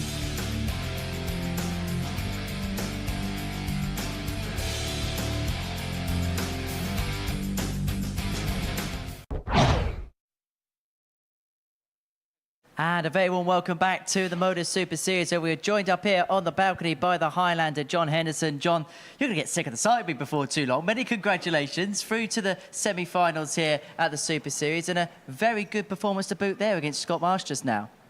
Well, I knew it had to be good against Scott Baker and Scott Marsh. It was two hard opponents, but no, I felt comfortable up there. Just maybe a couple of missed doubles, but no, I'm getting into the rhythm of the night. So hopefully it continues in the semi-final. As I say, had a couple of days off going into this. I suppose now you've done it 3 times, you kind of getting to know the trick as to how to spend those days off, because it certainly looked like it on that group stage. I don't know. It can work for you, it can work against you. Sometimes the one I won back in February, I played all the 5 days, and the 2 times I played I qualified on the Wednesday night. I kind of failed to win the whole evening, but it is what it is. But I feel confident tonight. I'm playing well. I've rested well. Had a good practice yesterday, so we're in good stead. And in both of your matches, you were pushed by Scott. You were pushed by Scott and pushed by Scott. You're both Scots, weren't they? But you were pushed in both of your matches. Does that bring the best out of you when you got that something coming back at you? Definitely. I think they're all good players here, so you're going to get pushed. I've known Scott Baker and Scott Marsh for a long time now. I knew it was going to be hard games. I just feel as though if I can play my A game hopefully should be good enough to win both games, and it proved to be there the night. So, but no, taking the hang away for the 2 lads, great players, great lads. So hopefully I can just continue playing the way I'm playing. Through to the semi-finals, and you know what it's like to taste victory on this stage. How much could that be an advantage post 10 o'clock? Well, obviously, experience goes. Again, you can't buy experience now, so I have done it. Obviously, I've still got a few good players in front of me, but what will be, will be. I'll just take one game at a time. If I win it, I'll win it. If I don't, I don't. But we'll take it on to the next one after this. And in a group involving Scott and Scott, it was the Scot that came out the victor. John, thank you very much for popping up to the balcony. One more game to go for us in the pool stages, and effectively this is a quarter-final as Fallon Sherrock takes on Shaun McDonald. It is a winner-takes-all clash being watched in the commentary box by Laura Turner and Chris Mason. Thank you, Henry. Great to hear from John Henderson. Very matter-of-fact, isn't he? I can't help but love Big John. Absolutely. I don't know anybody that doesn't like him. Well, maybe Scott Marsh and Scott Baker right now. Might have a bit of beef for a little while, mightn't they? But yeah, it was a wonderful performance from both in that last match. We were just looking over the numbers in the break, and in fact tonight, John Henderson said he missed a couple of doubles. Well, they were the smallest targets on the board, First leg, Fallon and he nudged the bullseye wire on both occasions. He has been outstanding tonight, and as Henry said, this one simply a shootout. What a start! I'm not even going to say it. no, don't tempt fate. That's not. Yeah, so Mareno Michels will take on Scott Baker in our second semi-final. John Henderson will play the winner of this match in the first semi-final. And that will not be before 10 o'clock as we wait to join our friends at Sporty Stuff TV. Currently hosting live greyhound racing. Welcome along to all of you on our Modus Super Series YouTube channel. Don't forget, hit that subscribe button for us. Give us a quick thumbs up, and don't forget to hit that notification bell, so any new content that's added, you'll get an alert, and you'll also get an alert every time we go live. Also, welcome along to those of you watching via your chosen betting app. I know thousands of you tune in via that on your travels, maybe on the train or passenger in a car, maybe. And when we do the Worlds for Talk Sport around the Christmas time, the husbands and boyfriends enjoy it a lot because while they're out shopping, doing the Christmas shopping or in the sales, they can just watch it or listen on their phone on their app. Yeah, quite often when we're travelling back from the venue, that's it. Funny enough, when you turn my car on, it goes to Talk Sport 2 radio as well. So Alan, you require 144. I think we've all tuned into that.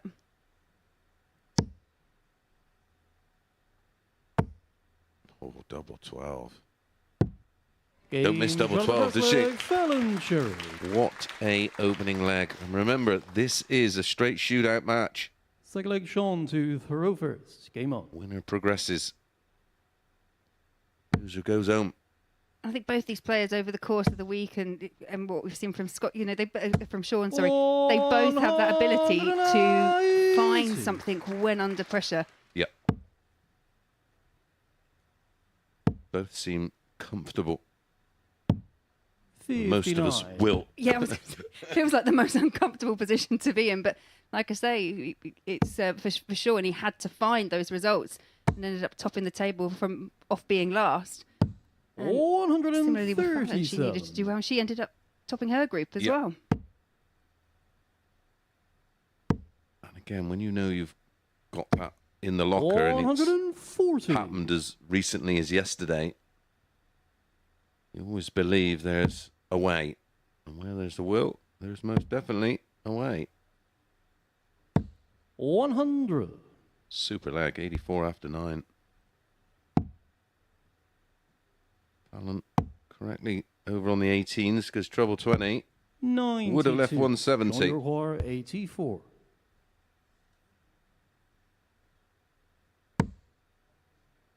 Doesn't need to go 14 ball. With Fallon back on 210. Another 16 will leave the double. 52.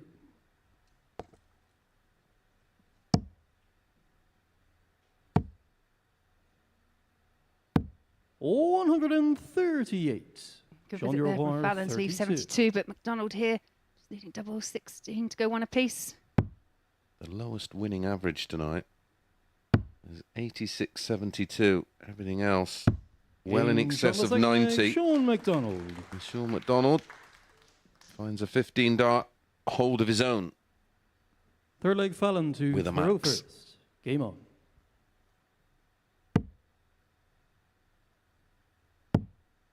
You feel as this game kind of progresses, as we get to that finish line, I can feel the tension kind of building. It's probably just me. I have a very nervous disposition. But no, honestly, when I'm watching them and what they can pull out the bag, knowing that they need to find it, sometimes it's just kind of awe-inspiring as a player. Yeah, I sort of look at it and think, how on earth did I do this as a sport? And enjoy it.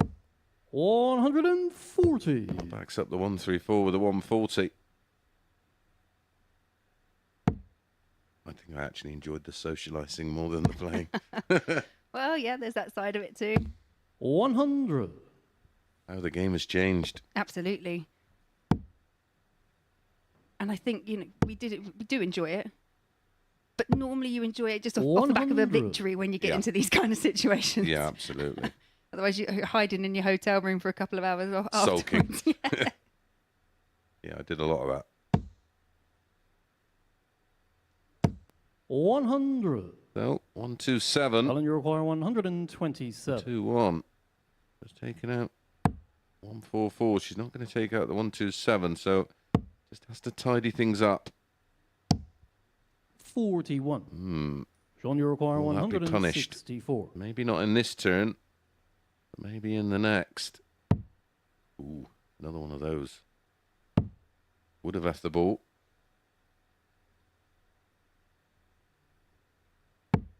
$96. Fallon, you require 86. So this to keep on throw.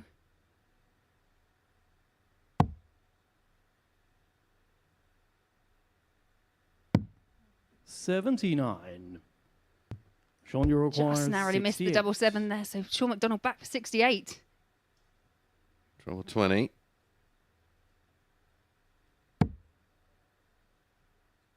Big target down here. 16 leaves the double. 36. Clips the outside wire. Yeah, he thought that Fallon, was you in. require 7. 3 for double 2.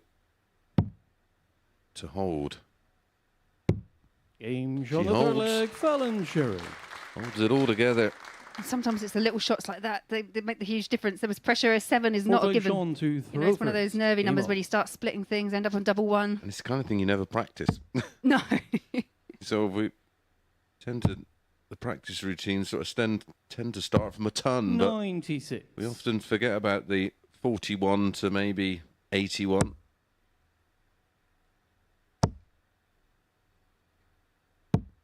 $85. Who is going to blink first? That's what it feels like. Fallon still averaging nearly 97. McDonald, 90. 81. I mean, Fallon's first match, yes, she did go down 4-1 against Mareno, but it did average 96.51 in that defeat. But Mareno, 105.39. Yeah, the running average for tonight, well over 90. All the matches combined. It's been a super standard. Certainly not disappointed. 180. number 2. Shaun McDonald.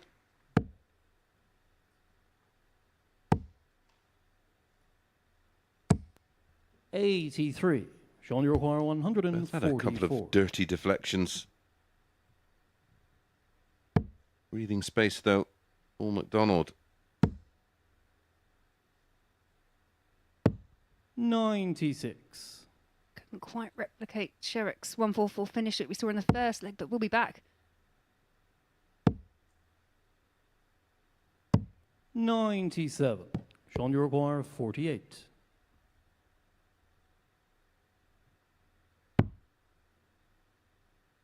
Can he find the double 16 this time? Game Certainly shot the fourth can. leg, Shaun McDonald. 14 dart hold.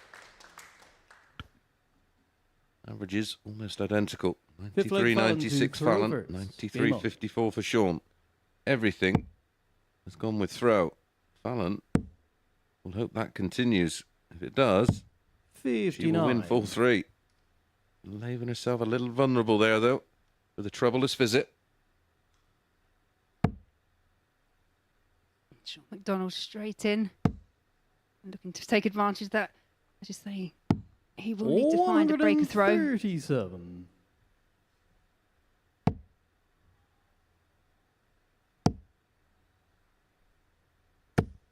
43. 102 in 2 visits. He's not going to cut it. 137. Super stuff. Back-to-back 137s.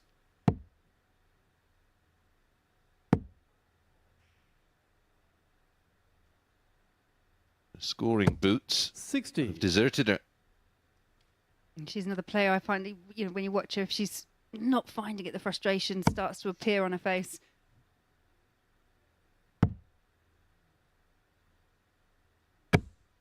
$57.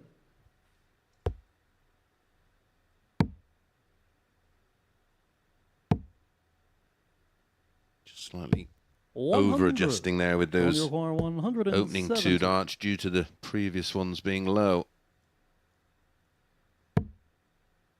Doesn't need to go for this. 95 left. Yeah, I don't mind that play. 135.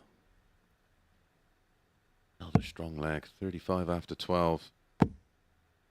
Ah. Should be thinking to herself, there you are. Shaun, you require 35. With McDonald, he obviously would have come off that first game quite disappointed, perhaps in the way he was playing, but really has bounced back. On the 5th leg, Shaun McDonald. Just broken the Fallon Sherrock throw, so is going to be throwing for the match and a place in the next semi-final. Yeah, back to back. 6th leg, Shaun to 14 throw dart first. legs. He's just found another Game on. gear. Fallon was left wanting there. The damage done in the opening 3 scoring visits. Did follow that up with a ton and a 180, but too late. 58. Now it's Shawnee Mac's turn to start with a troublous visit.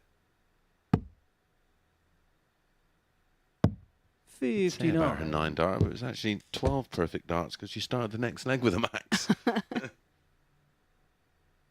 180, 180, 141 out, 180. To get into Michael Van Gerwen territory. Yeah, we've seen some impressive stuff from all the players this week, but it's got to be the key moment of the whole week. 96. Beauty of it being on TV is it will there for time, isn't it now? Think how many times 99. John Lowe's 9's been shown over the years.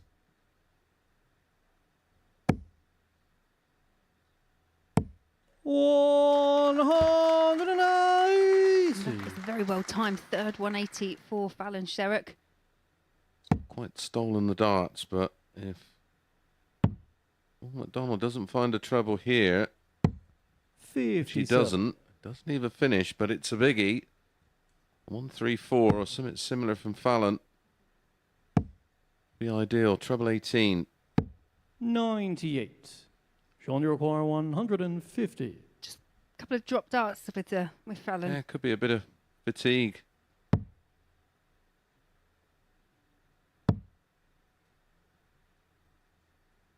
$74 remaining. 42 for 32 maybe. 90. So 68. Fallon, you require Gotta go. 68. Gets the treble, needs double 4. Game Shaun, the That 6th leg. is a good Fallon checkout from Sherrock. Fallon Sherrock to make this an even match. I think we said before, it had 4-3 written all over it, didn't it? Absolutely. 7th and final leg, Third Fallon to consecutive throw first. Game on. 14 darter. I mean, the worst leg in the match was leg 3, and that was a 17. Back-to-back 15s, 17, and 3 14s on the spin. 100. And again, just composure under extreme pressure. Treble 20. Double 4.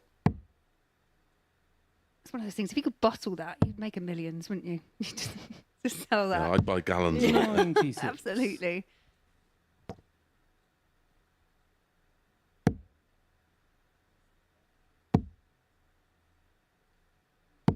100. Back-to-back tons.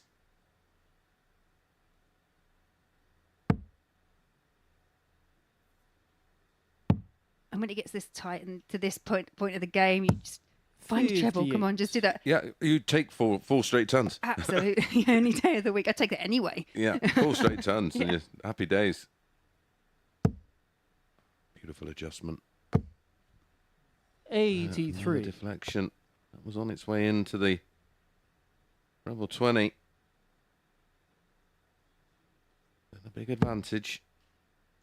Forcing Shaun to find 2 trebles. Not them, though. 55.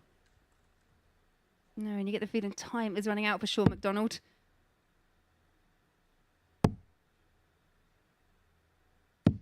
$96. She's found a big treble on every visit.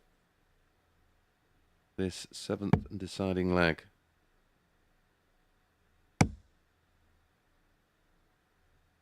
Another, gets another. 140. Leaves 152. Fallon, you require 122. Forcing Fallon in to go in for this. Treble 18 leaves ball. Ooh. That looked a bit of a tight 42. one. Shaun, you require 152. Maybe there is another twist to this one.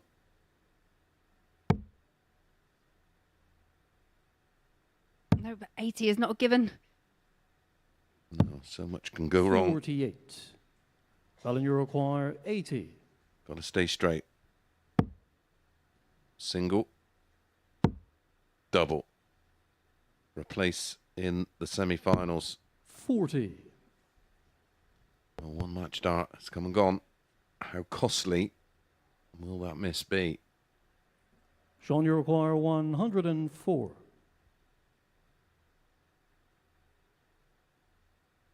Shaun just taking his time. Yeah, you've got to make up your mind on these, haven't you? There's so many options, but you've got to decide and go for it. 50 left. Double 16. 88. Both players have had a single match Fallon, you dart. require 40. And Fallon complete the job. 1 dart remains. And again, shot. showing And the match incredible finishes. composure under extreme pressure. Shaun McDonald with 1 dart at double 16 off the 104 is denied a place in the semi-finals. Fallon with a 90.51. Shaun McDonald 92.42 in defeat. Certainly enjoyed seeing Shaun McDonald here this week. Hope to see him again, certainly very shortly. So it will be John Henderson against Fallon Sherrock in our first semi-final, and Mareno Michels against Scott Baker. We'll be back after a short break.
Welcome back to the MODUS Super Series. Well, group stage action has been completed. Chris Mason joins me up here on the balcony to assess it.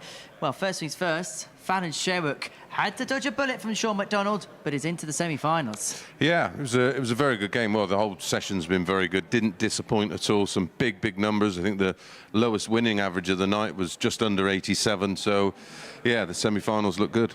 And every single player is putting a performance tonight that is making a case for them to win the title. Yeah, well, we said this. We said this about tonight's final. It was hard to sort of pinpoint one player, but after what we've seen, John Henderson's been absolutely outstanding, hasn't he? He's looked just class all the way through. Every question he's been asked, he's had the answers. He most certainly has. Well, he got the better of Scott Marsh in his last group game. Scott Marsh in that one averaging over 102, but it wasn't enough for Henderson in the end. He took out this 128 checkout against Scott, and it was clutch moments like this, which Henderson's done all week. Yeah, the damage was done here, really. You think if Marsh would have got that leg, because you've seen what he produced from 3-0 down, the wonderful 1-3-4 with the two tops, and then back that up with a 120. But against Henderson, you give him a 3-0 lead, he's going to take some pegging back. So let's go into next week then. These are the players that are going to be in action for it. And, well, this is basically a de facto Champions Week lineup, isn't it? Yeah, outside of a Champions Week Group A, I don't think I've seen one stronger in the history of the Super Series. Conan Whitehead, former winner. Steve West, a weekly winner and a finalist. Wesley Harms, we know plenty about him, of course, from his BDO days. Colin Osborne, again, another seriously successful player here at the Super Series. Johnny Haynes made the semi-final of the Champions of Champions today. And Alan Norris, who we know plenty about, of course, from his exploits in the PDC.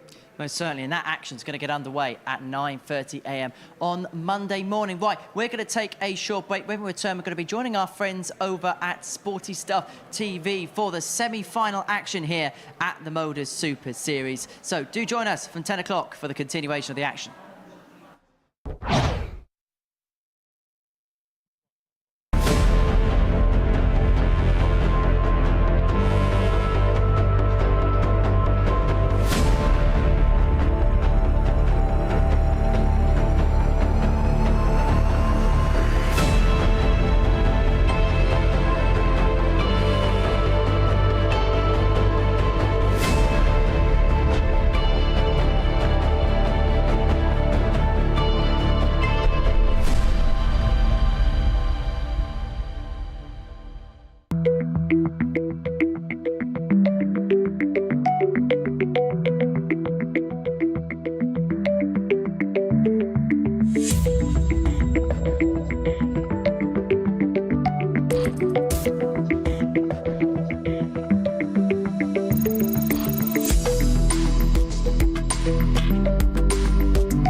A very good evening and welcome to the live lounge here in Portsmouth for the MODUS Super Series. It is finals night in week 3 of Series 5 here on the South Coast. And it has been a week full of history. It's been a week full of firsts here on the South Coast as Fallon Sherrock made television history.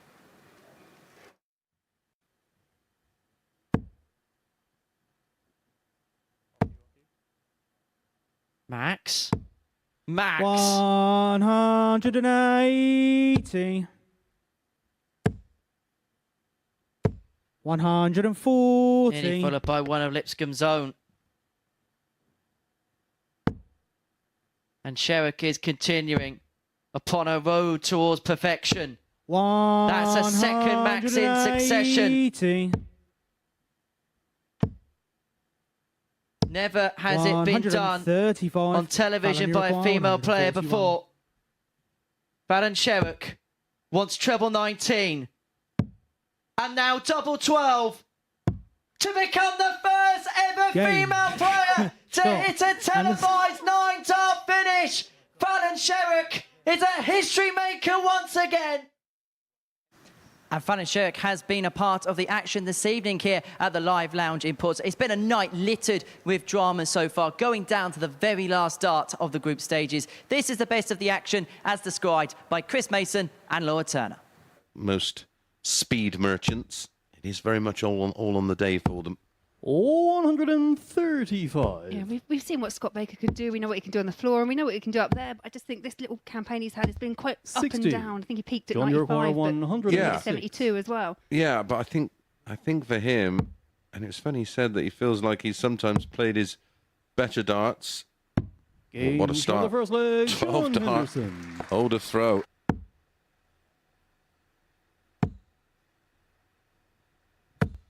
Yeah, 140. superb visit there from John Henderson. 121. The chance here for Baker. 11. Oh, double 14. 107. John, you're Thickness of a wire away. Tops for 4 out of 4. 4 out of 4 it is. Absolutely immaculate on the outer ring for John Henderson. 96.65 the average. A high out 106. A low leg of 12. You require 55. Yeah, that last visit from Shaun McDonald. He was him on 55. Needs the tops for opening holder throw. The first leg, Shaun Yeah, McDonald. like we saw before, you know. 1 for 1. Must be a Scots thing. Absolutely. Are we going to get another 100% checkout? The beauty is this, is you get 2 bites of the cherry at the treble. Oh, he doesn't need to go ball. 90. He just use it to leave tops. He doesn't. He could have got it anyway, you know. But as you say, with Shaun back on 176, it's a bit of an open door for Mareno to take this opening match of Group 2. Yeah, a real bonus finding the ball to leave tops. 52. Mareno, you require 40. A bonus ball. Game, shot. And that's tops. And the match, And that's the Mareno match. Michels. In 13 darts, well, he, at 4 all, reeled off back-to-back legs, 1 in 14, 1 in 13, an end average of 91.57. It's that psychological part of the game. Your instant reaction is, right, come on, I've got to do something. 100. What he's got to do is take out tops. First max of the match. What a time to get it. Game shot in the fourth leg. Scott No Baker. danger. 13 darter. Scott Baker. Scott, you require 170. It's a chance. It's a big ask, but it's a chance. Can be done. Not now. So Baker will be back. 3 in hand. Lost his opener. 75. 4-1. Scott, you Has an require opportunity 24. to bounce back with a 4-2 win. But it will be out of his hands.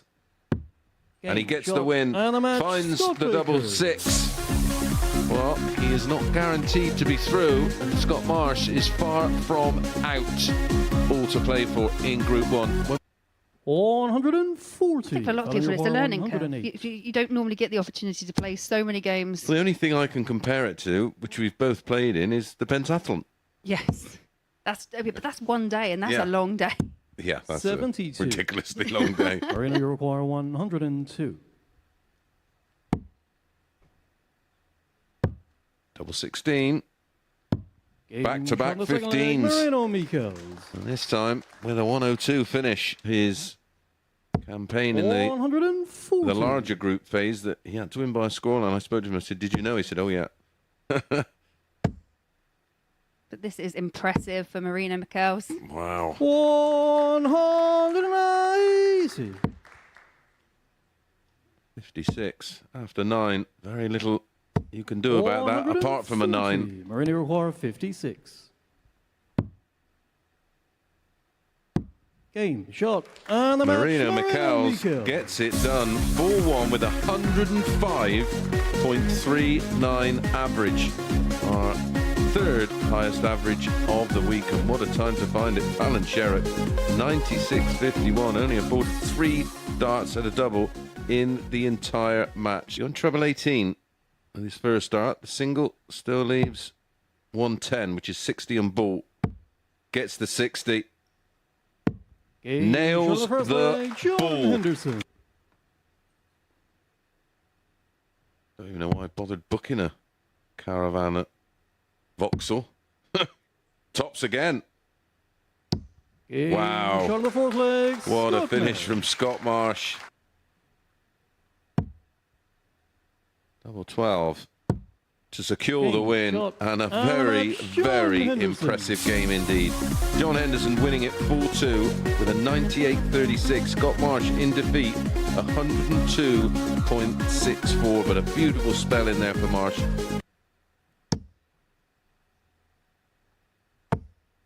Oh, double 12. Don't miss double 12, does she? Fallon Sherrock. What a opening leg. And remember, this is a straight shootout match. Yeah, you've got to make up your mind on these, haven't you? There's so many options, but you've got to decide and go for it. 50 left. Double 16. 88. Both players have had a single match Fallon, you start. require 40. And Fallon complete the job. One dart remains. And again, shot. showing And the match, incredible Fallon composure under extreme pressure. And I'm happy to say that Law and Chris join us here on stage to assess what we have seen so far this evening. Law, as far as Fallon Sherrock is concerned, a nervy end to that one. Had to survive a match start from Shaun McDonald, but she's into the semi-finals. Yeah, absolutely. You've got to feel slightly for Shaun. Did set up that chance in the end. However, Fallon just did what she's able to do. One dart in hand after missing two at tops, completely composed, has a little word with herself, and yep, she's now through to the semi-finals. And I will say, and her opening match had a 96 average against a very impressive Mareno Michels, 105. So yeah, very good so far. We asked the question, didn't we, of Mareno Michels at the beginning of the night, how he's going to handle finals night. Well, he's answered those questions quite emphatically, Chris. Yeah, and his is an emphatic performance. He's sort of gone under the radar all week, really. I think he's been a dark horse from the moment we've seen him. I didn't think he was going to handle it this week, I have to say, because he's not played at this environment or at this kind of level for a long, long time. Just been playing local and regional darts and sort of knockout events, but wow, what a night he's had so far tonight. So these are the results then from the 6 group stage matches that we have seen so far this evening. And as far as John Henderson is concerned, Laura, well, we asked what the question, how is he going to respond after a couple of days off? Well, the answer was quite emphatic in the end. Yeah, he was outstanding, wasn't he? And I'm sure it's obvious what I'm going to say, but what impressed me the most, his checkout. It was 100%. He was 4 from 4 in that first match. And then he's only missed 2 darts at a double all night, and they happen to be the smallest target on the board, which I don't think should count. No, and he's nudged up against the ball wire as well. And interesting that it doesn't often work out like this, but the 2 unbeaten players in Mareno and John are by far the 2 best players of the night from what we've seen. As far as Scott Baker's concerned, we know what he's got in terms of a ceiling, but he's going to have to find that A game, Chris, isn't he, in those semi-finals? Yeah, and sometimes you can sort of limp your way through to a semi-final and all of a sudden it clicks, and with especially those speedy players, they have that ability to just discard what's gone on before and they just get up there and throw, and they either click or it doesn't click. That's the way fast players play. So these are the tables. Then following the conclusion of the group stage matches here at the Super Series, confirmation that John Henderson and Mareno Michels are the 2 group winners. So they're going to throw first in their respective semi-finals. Scott Baker and Fallon Sherrock throwing second, which gives us a tantalising first semi-final, Laura. A heavyweight battle here at the MODUS Super Series between John Henderson and Fallon Sherrock. Yeah, absolutely. And, it is a short format, and I do think in certain cases having that advantage to throw, it can make the world of difference, because for John, all he's got to do, it sounds simple when you say it, but, he just has to hold his throw, whereas Fallon has to find that break. And the way that John Henderson's been playing, you give him an opportunity at hitting that double and, you're quite confident he's going to get it. I don't know how much you're into fate, Chris, but when John Henderson won his week in Series 2, in the semi-final on Saturday night, he faced Fallon Sherrock. Yeah, that may work in his favour, or she may think, right then, revenge. Yeah, the only thing I'm disappointed in is it's going to be best of 7 and not best of 17, because I'd like to see them 2 in this kind of form really duke it out over a long course. Pressure will play its part some time, and of course will be interesting, and it's all about whether you think it's going to be whether Fallon can produce something special on that Henderson throw, because he looks very tough to break. When he has been broken, it's been by something spectacular. The 134 and the 120, of course, from Scott Marsh springs to mind, and that was a 54 double top. And yeah, Fallon's going to have to find a little. You think she's going to have to find another gear to compete with Hendo tonight? Well, it's going to be some semi-final in Prosser. It's our first semi-final that is going to get underway in a few minutes' time. In front of a crowd here at the Live Lounge in Portsmouth that have been enjoying their evening's action on the South Coast. You could be a part of the atmosphere here every single Saturday at the Super Series, and this is how you do it. Every Saturday, we open our doors for our weekly finals night. For a unique and intimate darts experience. Meet the Dart Stars and even the team off the telly Here at our purpose-built venue in Portsmouth. every single Saturday evening. Tickets can be booked via this QR code Or at www.dartshop.tv for a very small booking fee. Follow us at MSS Darts on Twitter, Facebook, Instagram and TikTok. For all the latest ticketing news. All you need to do, log on, book, turn up, and the action gets underway from 7:30 p.m. So what are you waiting for? Get your tickets to the darts. We look forward to welcoming you to the MODUS Super Series very soon.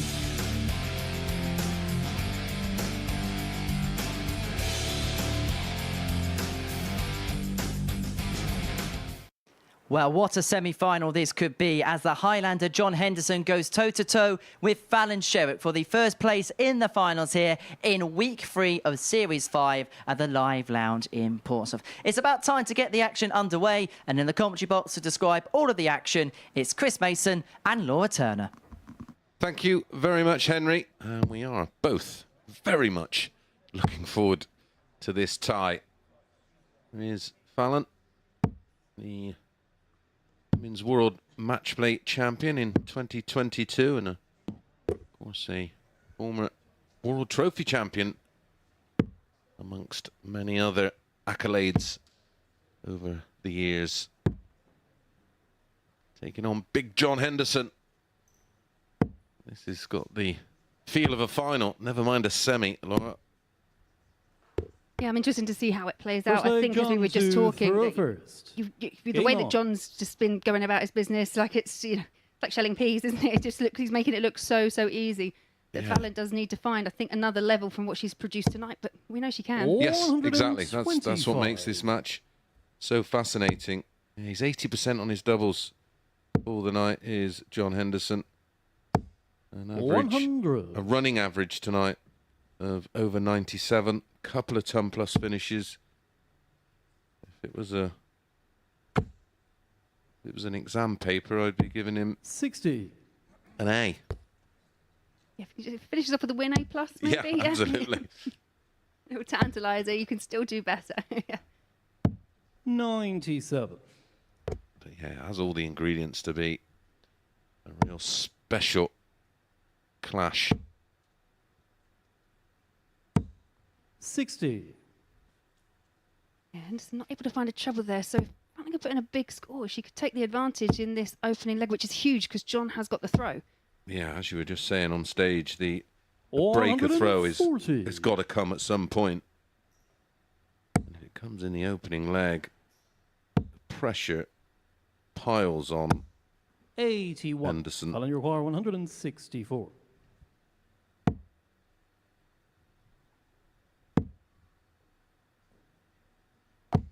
$132. Yeah, impressive there from Fallon Sherrock to leave herself on a double after 12.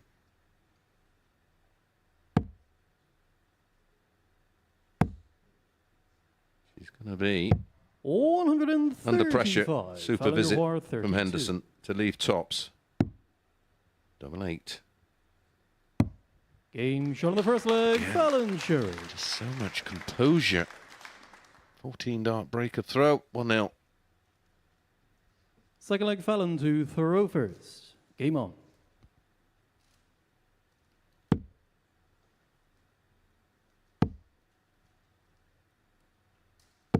$100.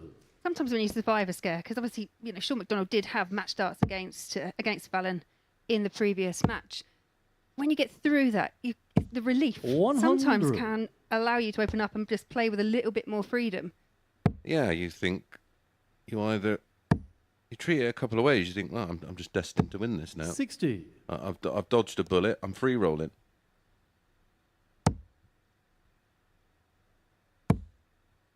Whenever you talk to a player and they think 140. they're negative because they faced a match start, my spin was, well, you've had a match start before he did. You gave him that 96. opportunity. He couldn't take it. You did. And has hit back well here. Ton and a 140 and 100. another ton on the Sherrock throw. And there's nothing more frustrating. Well, as the saying goes, a break's not a break if you don't hold. Absolutely, I was going to say the same thing. On your require 160. Quite often we see it, don't we? You have that kind of burst of adrenaline, Yeah. that focus when you're trying to break someone. Then I wouldn't say you relax. I don't think it's anything conscious, but something does change because we see this quite a lot. And usually it's not 99. a great leg either. You don't sort of reproduce the leg you produce to break.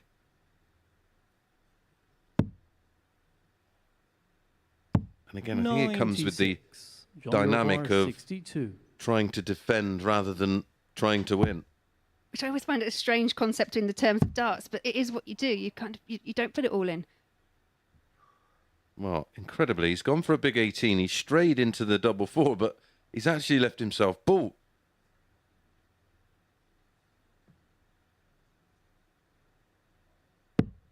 $37.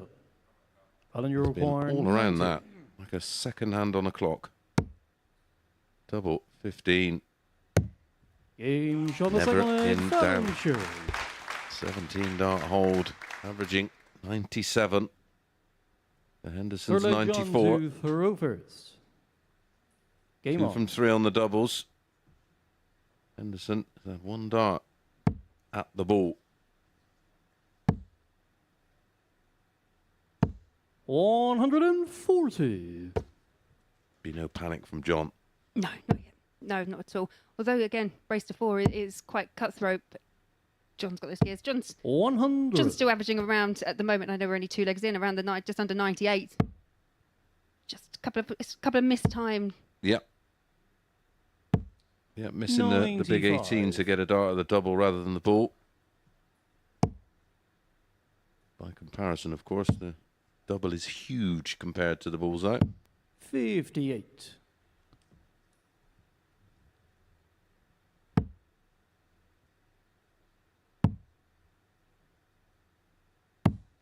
$43.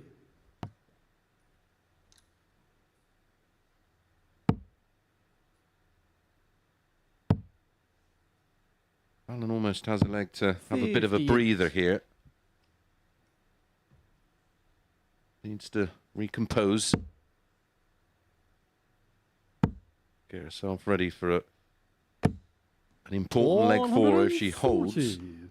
she goes within 1. Yeah, that's the thing, isn't it? When you're playing at the level that you are, you kind of normally expect the status quo to be holding a throw. Yeah. 58. She's already got that 1 break. Uruguay, This is John's darts. 83. So all she needs to do now is hold a throw. It's easy. Absolutely not.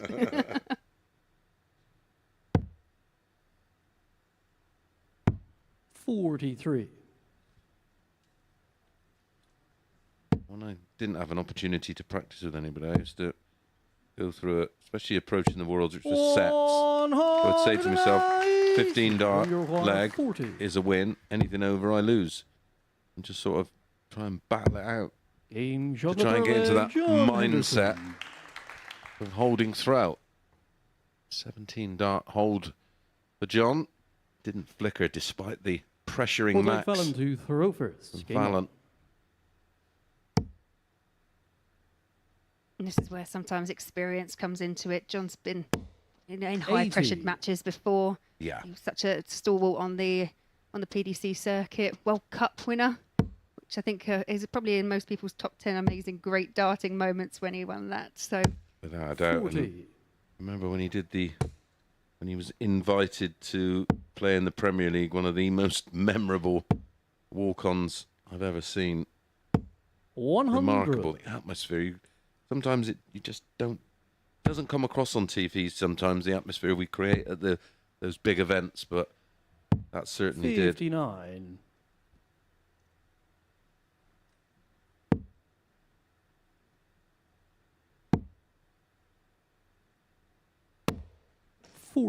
Wow. Another one. Bounce out in the first visit. Not what you need when you're trying to hold throat. 44. Yeah, and this John Henderson just gone off slightly in this leg.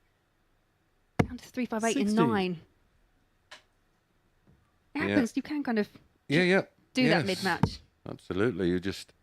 Your mind sort of wanders briefly. 134. That's the way to bounce back. Keeping Fallon on her toes. 140.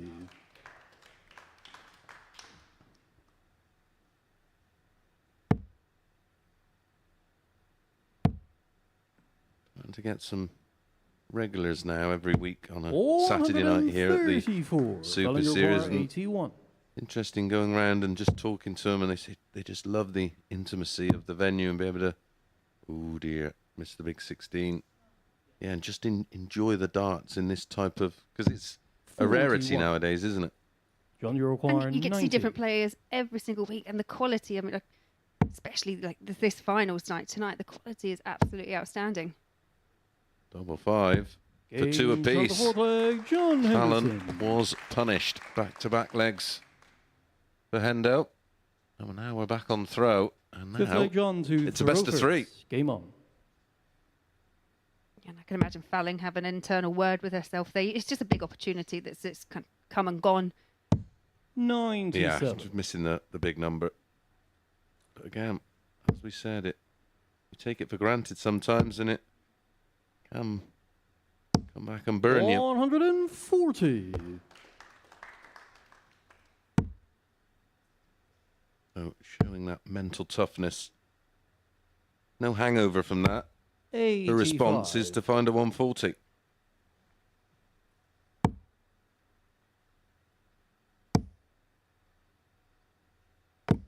$100. Backs it up with a ton. She was actually out, wasn't she, in between the short break we had and having her pictures taken with all the 97. All the fans out there in the crowd. As you say, it's an intimate arena. It's great for the people that enjoy watching darts and they can meet the players, and it's all nice and close up. Old school. Very old school. Needs a treble.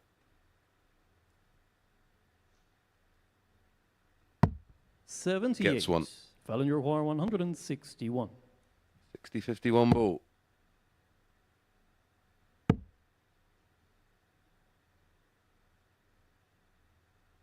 There you go. Yeah, I thought she'd go for the ball, and again, John, indecisive. 144. Costly. Ooh. We're going to see a Fallon. Fallon, you require 119. It's a very good outshot, wasn't it? Shaun McDonald. John Henderson 59. is now in a position to take the lead for the first time in this match. Yeah, it'll be three legs on the spin. Well, his turn to miss a big number. Tops. 36. Oh, she's dodged one there. 60. If Fallon can take out the 60. Game what am I talking about? Of course you can. 17 dart break of throw. Now, with throw, for a place in the final. Throw first. Game on. You can just see John shaking his head there. Just frustrating. But we saw it from Fallon the leg before. He almost returned the favour. Yep. I'm sure he didn't do it on purpose, though. It's funny how sometimes a game can sort of balance itself out. And again, we talk about indecisiveness and sometimes going off the boil. 60. Sometimes when you say just make sure of the single, it's sometimes the worst advice you can give yourself in your head because you're trying too hard. Yeah, when you're on something like 5 and you've got a single one, it shrinks to the size of a postage stamp, doesn't it? And I tell you what, that 180 could have gone on a postage stamp. Certainly could. Oh, what a reply. 180. As we get to that business end, you can feel them scrapping it out. 100.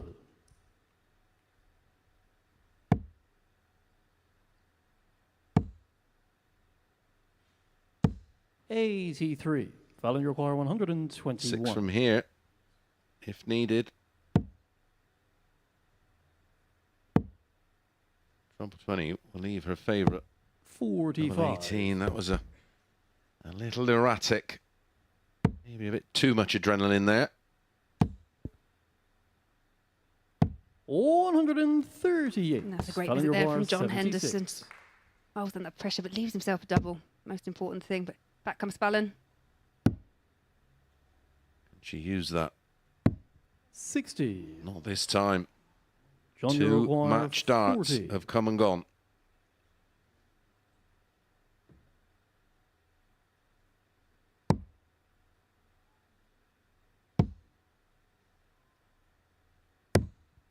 Oh, and John 20. Henderson just cannot find it.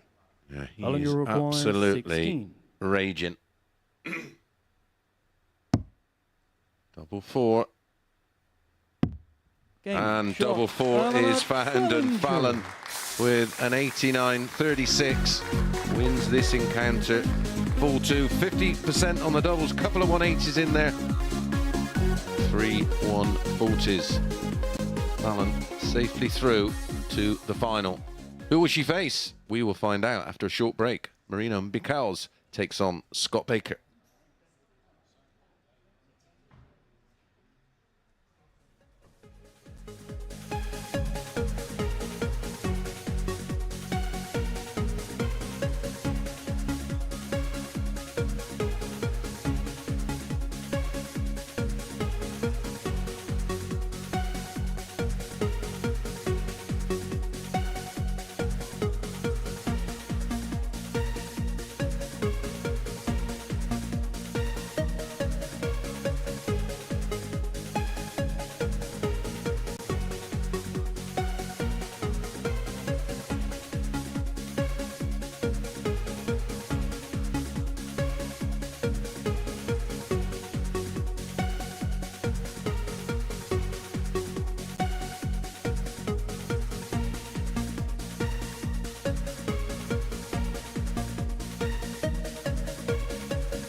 And the MODUS Super Series does open up its doors to the public every single Saturday evening. Tickets are available up until Champions Week in November. So if you want to sample the unique atmosphere that this tournament provides, head over to www.dartshop.tv or scan the QR code, which will be available during certain points of tonight's broadcast, to be amongst the crowds here at the Live Lounge in Portsmouth. Well, the crowds here tonight have been treated to some drama. And before the break, Fallon Sherrock got the better of John Henderson by 4 legs to 2. Henderson missing 6 darts at double, the doubling being his high point of the evening. But the Queen of the Palace, who hit the first ever televised 9-dart finish by a female player yesterday, is 1 game away from being the first female player to qualify for Champions Week at the MODUS Super Series. So we're going to find out who she's going to face in our second semi-final. An opportunity knocks here for Mareno Michels and Scott Baker. Michels, our ADC European qualifier, looking to follow in the footsteps of the likes of Patrick van der Beharde and Jerome Mioch in qualifying through to Champions Week via that route. Whilst for Scott Baker, well, he's hoping that his best darts comes tonight and in this semi-final against the Dutchman. Is it going to be the Mod or is it going to be Michels? Let's find out in the company of Laura Turner and Chris Mason. Thank you, Henry. Yep, Fallon safely through. Who will she face in the final? Well, on what we've seen so far, you probably favour Mareno in this one. Laura, he has been outstanding. These 2 matches, 91.57, 4 out of 7 on the doubles. And that fabulous 105 and a half in a 4-1 win over Fallon, where she averaged 96.51. And again, he was 4 out of 7 on the doubles. Mareno to throw in that first. one, he also hit 4 180s. Pretty much unplayable, wasn't he? He was indeed. Yeah, everything seems to have come together at the right time for Mareno Michels. Scott Baker, I feel, just yet to see the best of Scott Baker tonight. Well, we say it so often. 41. And it's so true about sport. It is all about timing.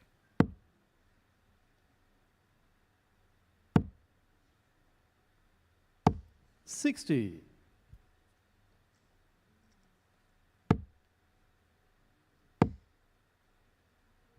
140. Steady start from both players.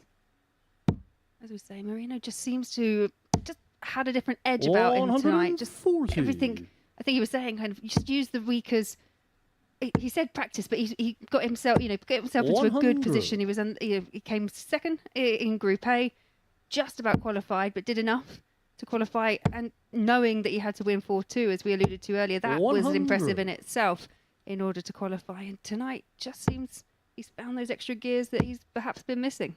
Yeah, I think what he meant by 55. practice is 76. probably prep is probably the better word. And he's played himself into form very much as Fallon this week. She looked like Mareno, a little bit rusty on the Monday. 44. Improved as the week's gone on. And again, it's like timing your run, isn't it? 125. Mareno require 32. Game shot of the first leg, Mareno Michels. Continuing where he left off. Solid enough. To throw first. 16 dart hold. Pressure firmly on the shoulders 96. of Scott Baker to respond.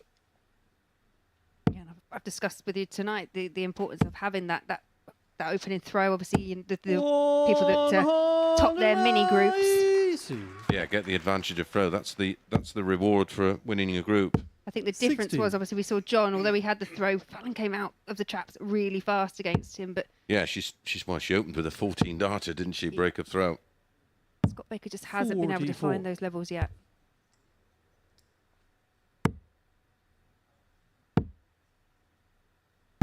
$100.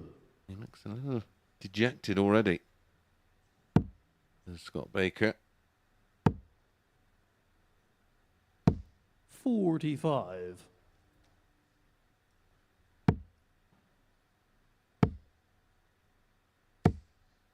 $140.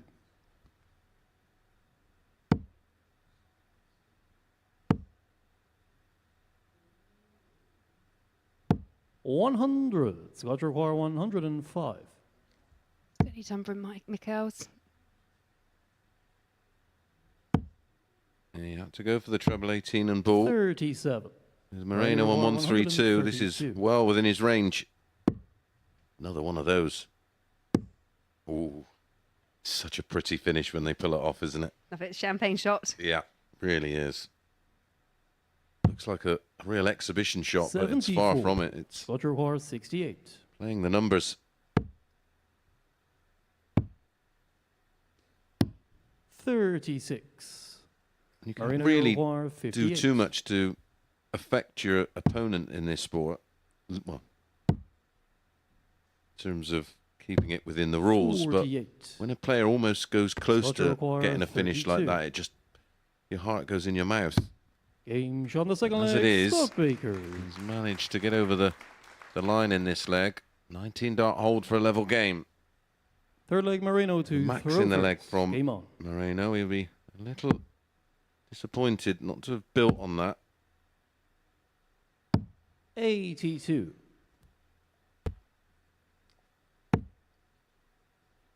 Again, for Scott Baker, he obviously got through by way of 99. beating Scott Marsh earlier. I think both of them will probably say it wasn't their best performance up there, but getting that win under his belt, he needs to be able to push on from here. 100. Yeah, because it was a heavy defeat, wasn't it, against John Henderson, the opening match of the night. He did average 85. 96. As you say, he didn't really build on that.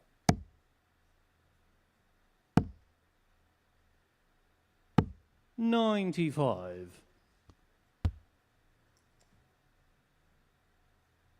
When you are this type of thrower, which he is, the mind's almost got to be 59. just switched off, hasn't it? That allows you to play with freedom, because if there's any doubt in that type of throw, 45. it will burn you.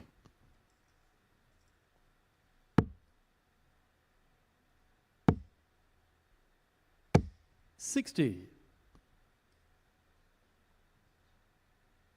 See a bit of frustration creeping in. I'd say Scott Baker will need to find a break of throw. 99. I think Marino's perhaps not played at the levels we saw in the first couple of matches. Scott Baker can sense the opportunity, but just can't find enough to take it. Yeah. That, Oh. No score. Oh. How's your luck? Mareno, you require 80. Yeah, and it's, of course, the magnitude of the situation that semi-finals are just so hard to win. It's very much a literally all or nothing game. Game shot on the third leg. Mareno Michels. Mareno finding the tops.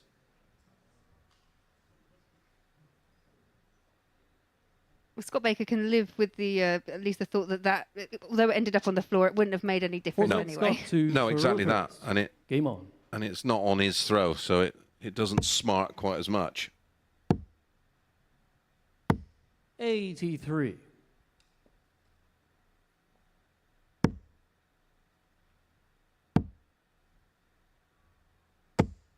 $95.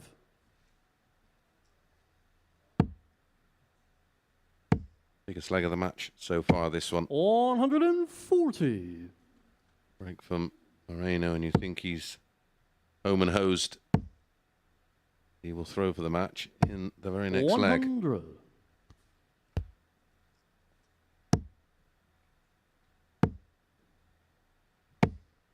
$100.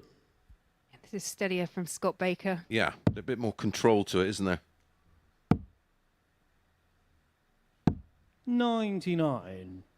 It's the big prize they're playing for, obviously, and the opportunity Massive. to play in Champions Week as well. You can understand why they might be a bit tense. Maybe the laughter 60. of everything being on the floor has just loosened him up a little bit. I agree. I make you right. Sometimes a moment like that, you can sort of think, oh, well, it's just the way it's going, and you switch off. You mentally switch off. 99. Scott require 118.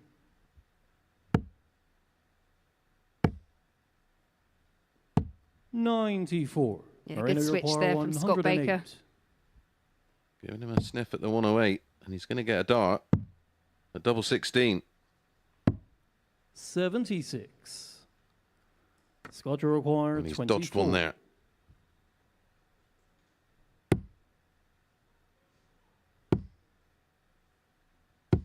12.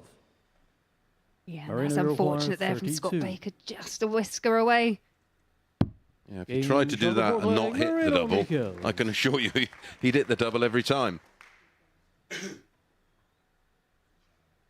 Fifth leg, Mareno to throw first. Mareno Game on. gets the break, leads 3-1. How's the darts to serve it out for a 4-1 win? 59.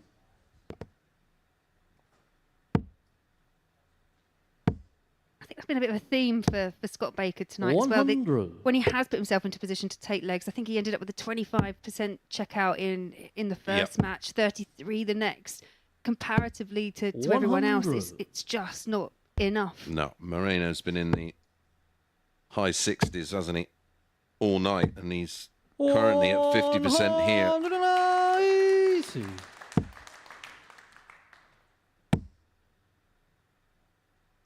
$100.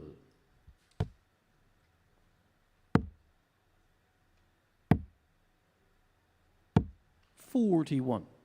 It's the moment. Mareno finds a two-trouble visit. There's one. There's two. 140. Psychic, Chris. Mystic Mason. 40. Well, if it wasn't Marino for bad luck, you'd get no luck at all.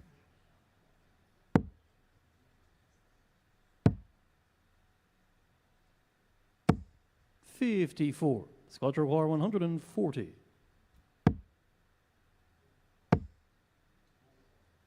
$120. Well, is that his Marino require final 48. darts of week 3, series 5?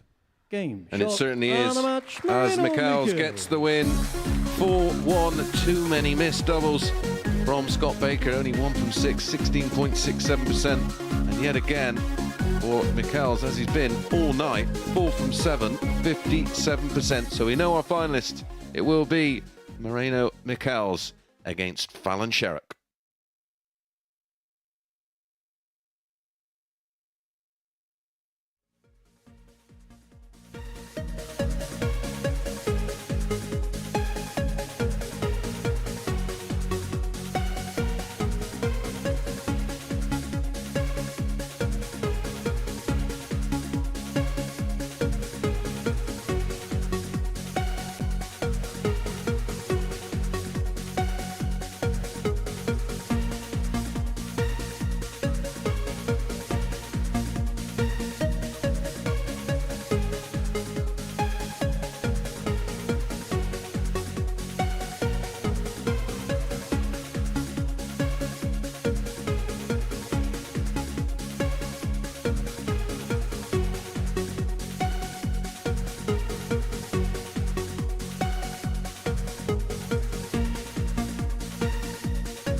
Welcome back to the MODUS Super Series, where it is final time here at the Live Lounge in Portsmouth, where Fallon Sherrock and Mareno Michels are going to face off for the £5,000 top prize and a place at Championship. Lord Turner's been watching both of the semi-finals down in the commentary box. Let's go in chronological order and begin with that game between Fallon Sherrock and John Henderson. Sherrock racing into a 2-0 lead. Henderson bring it back to 2-2, but Sherrock under pressure coming up with the answers. Yes, absolutely. It was one of those matches, I think we said before, Fallon needed to find something more, especially because Henderson went in there with those opening match starts. Yeah, so he opened up the whole proceedings.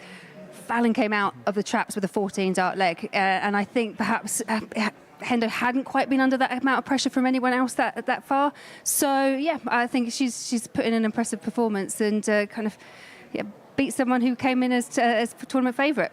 As for John Henderson, it was kind of uncharacteristic for him on the doubles in that match. Yeah, and I think that, again, might come down to the fact that he was just under that little bit more pressure, just couldn't quite find it, how he found it in the earlier matches. John's an experienced player, and obviously you could see the frustration creeping in as he was kind of missing, but it's all, we quite often say it's on the night, but each match as well, you have to take it in as it comes, and unfortunately for John, it just went the way of Fallon.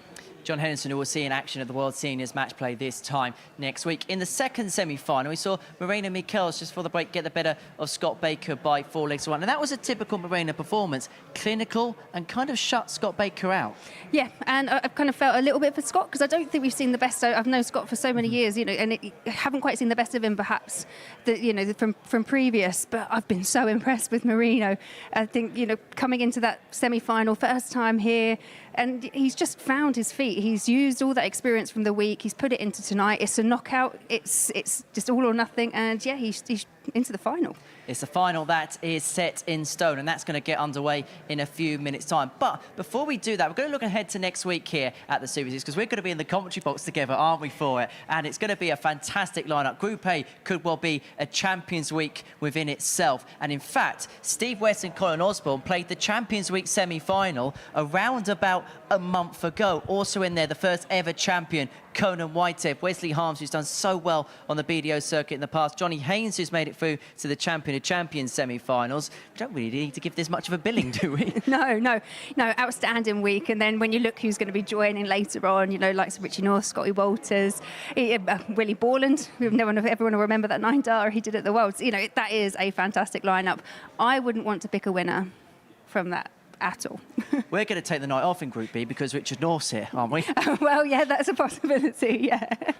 So Richard North's going to be in action in Group B, Willie Borland in Group C. So those are the players involved. Now, Steve West was involved at Champions Week. He made it all the way through to the Final Four on the Saturday night. But on the Friday night, lit up the Live Lounge with a 9-dart finish. Take a look at this. It's Steve to throw first. Game on.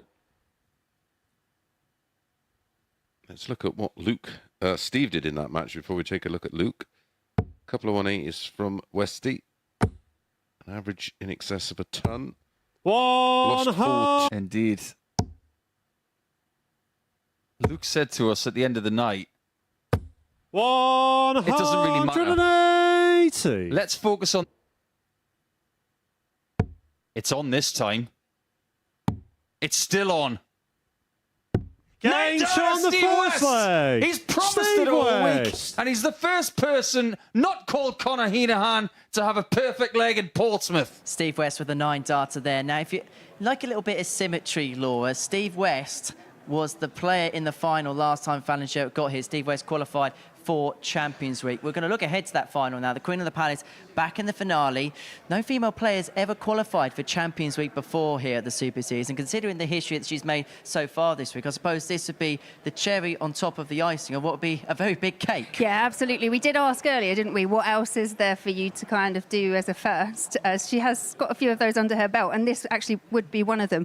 It's a tough match, but a great opportunity for her. She's just shown so much composure when she's been put under pressure. And again, this is an opportunity that I think she's got the talent to take.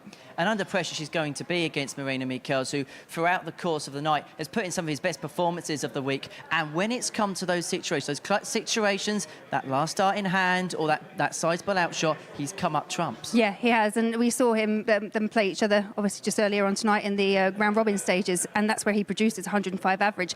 He kind of went out and all guns blazing. So if he does the same thing, you know, it's difficult. It's almost unplayable. However, this is a final. This is totally different. There's £5,000 on stake. There's a championship week spot up for grabs as well. So it's a different kind of pressure. It's a different kind of situation. And it's a totally new match. Can that group stage game come into it, or at this point, is it just completely out the window? I think for most players, it's out the window. Yeah, you've got that kind of buzz from it, but I suppose you're going to want to reproduce it. However, in saying that, it's a new match. You can't odds it. Can Mareno play almost with an element of nothing to lose? Came in as an ADC qualifier, hasn't played too much competitively, has kind of gone about the week in good measure and possibly playing in the biggest game of his life now. Yeah, of course, he does perhaps have less pressure. I couldn't really say because different players put a different kind of pressure on themselves. Obviously, we've talked a lot about Fallon because of her history, because she's obviously done that 9 darter this week. He's gone under the radar slightly. I think he just about qualified for this. He was tied on points with James Harrell to get into this Saturday night. So yeah, gone under the radar, but definitely not tonight. Right, I'm putting you on the spot, Laura. You know the question I'm about to ask. Who picks up the check? Oh, I'm going to have to say Fallon, aren't I, really? No, I genuinely, I think it could be close, and I think Mareno's played really well, but I just think Fallon's composure and consistency under pressure tonight is it's just shone through. Well, this really could be a fantastic final. It's been the steady, the consistent, the brilliant Dutchman, Mareno Michels, in action, looking to join a list of ADC European qualifiers to go on and win a week here at the Super Series. He takes on Fallon Sherrock, who's already made history this week by becoming the first female player to hit a televised 9-dart finish. To win this game would create more history at the Super Series because she'd become the first female player to qualify for championship. There's a lot on the line for both players. Big game incoming. Laura Turner's going to make her way down to the commentary box to describe all the action in the company of Chris Mason. Hello, Chris. Thank you, Henry. Thank you, Laura. Well, Fallon does love a first. Are we going to get another first this evening? It's played in the World Championships as Mareno.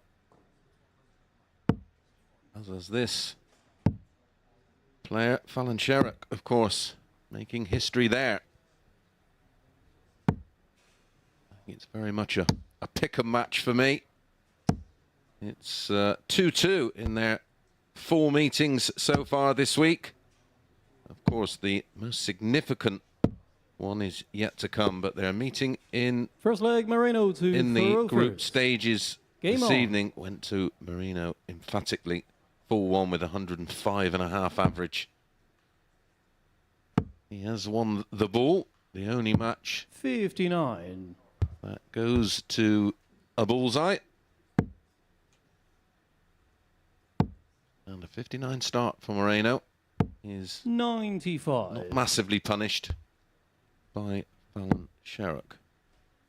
A lot of pressure on this match. 100. Delighted to say.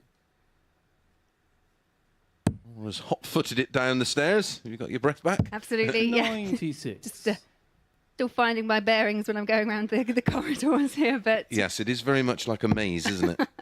I made it. 60. I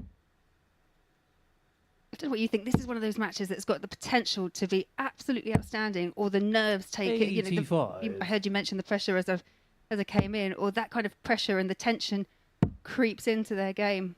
Yeah, and I think 41. listen, experience is going to come down to it, and Fallon is far more experienced than Mareno in these type of situations, and we know how good she is in those clutch moments. 40.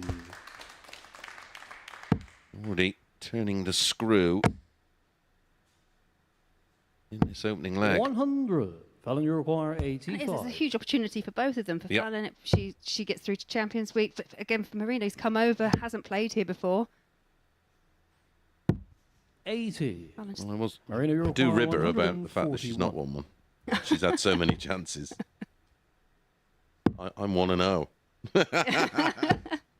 45. But if and when she does, then you're Fallon, going to have to find something require else. Well, I'm not playing her. No. Not a chance.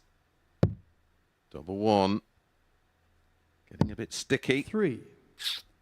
Mareno, you require 96.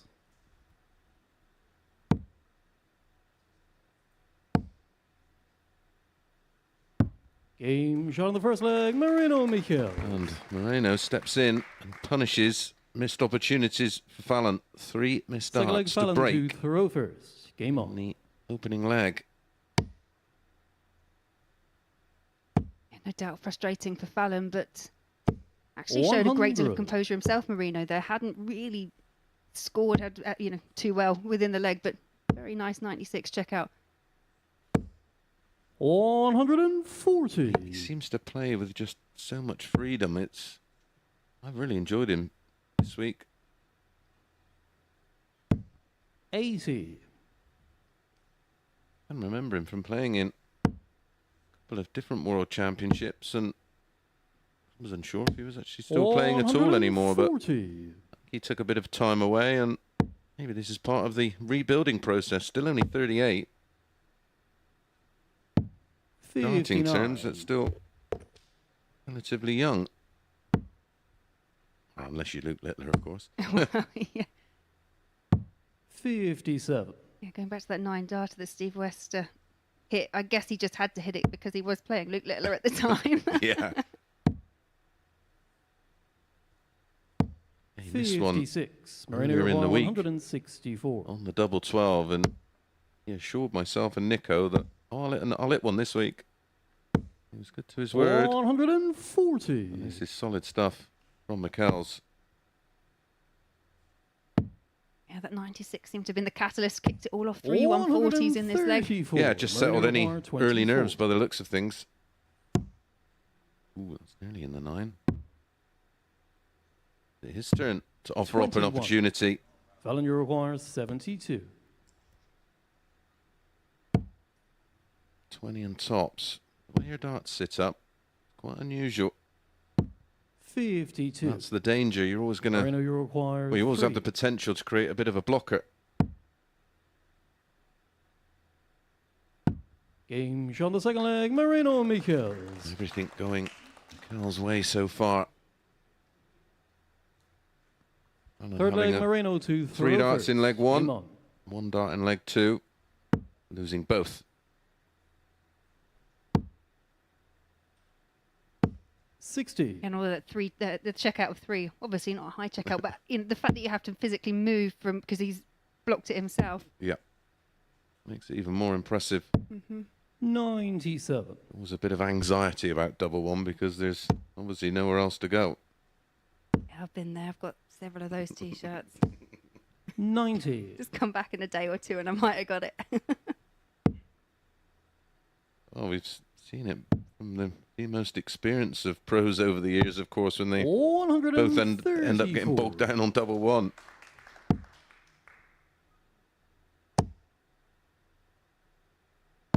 $99.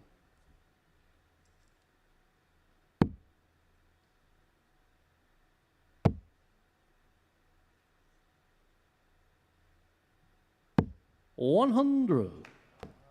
Good last start, important last start there for Fallon Sherrock. Does leave her on a finish. Yep.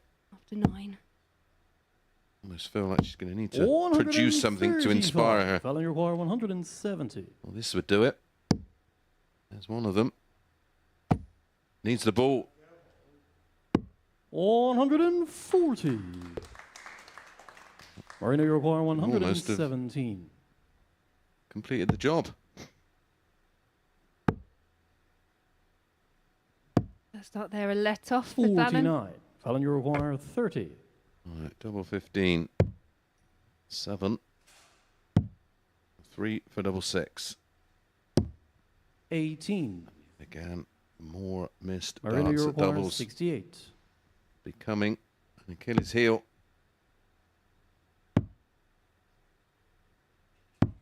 52. Fallon, you require 12. And you just feel that for Fallon, this needs to go. No score. And she drags it into double 10. Could go wrong. Mareno, you Has gone require wrong. 16.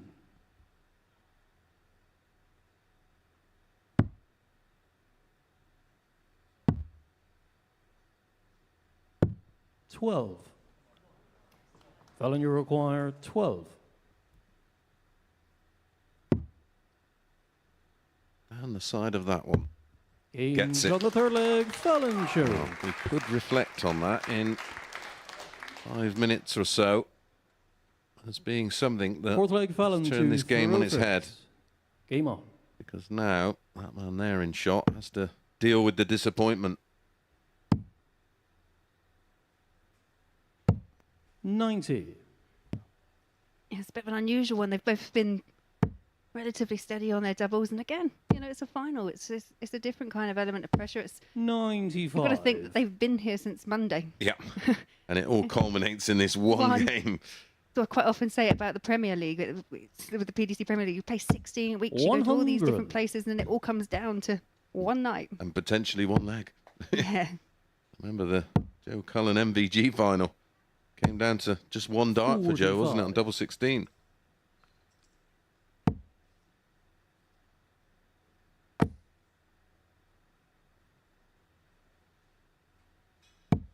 $41. And that's the thing. Sometimes you think, I want to regroup. I need to regroup. And this is a short format. There is no time to regroup. You have to find a way out of it. 109. No real time to just reset, is there?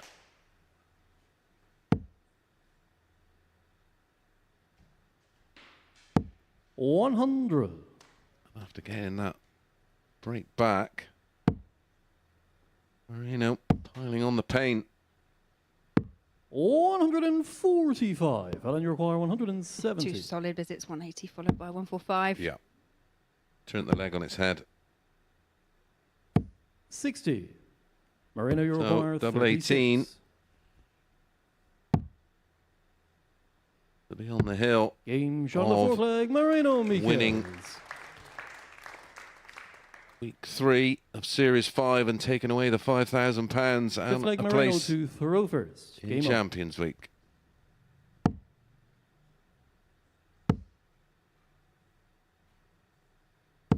on. 100.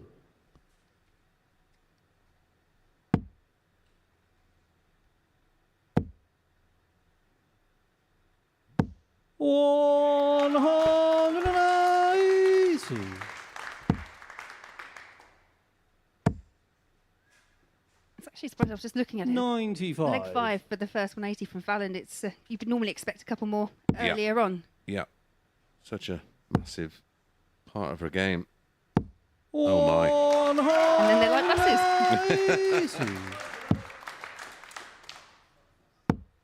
Definitely darting deja vu here. 59. Fallon, you require 141.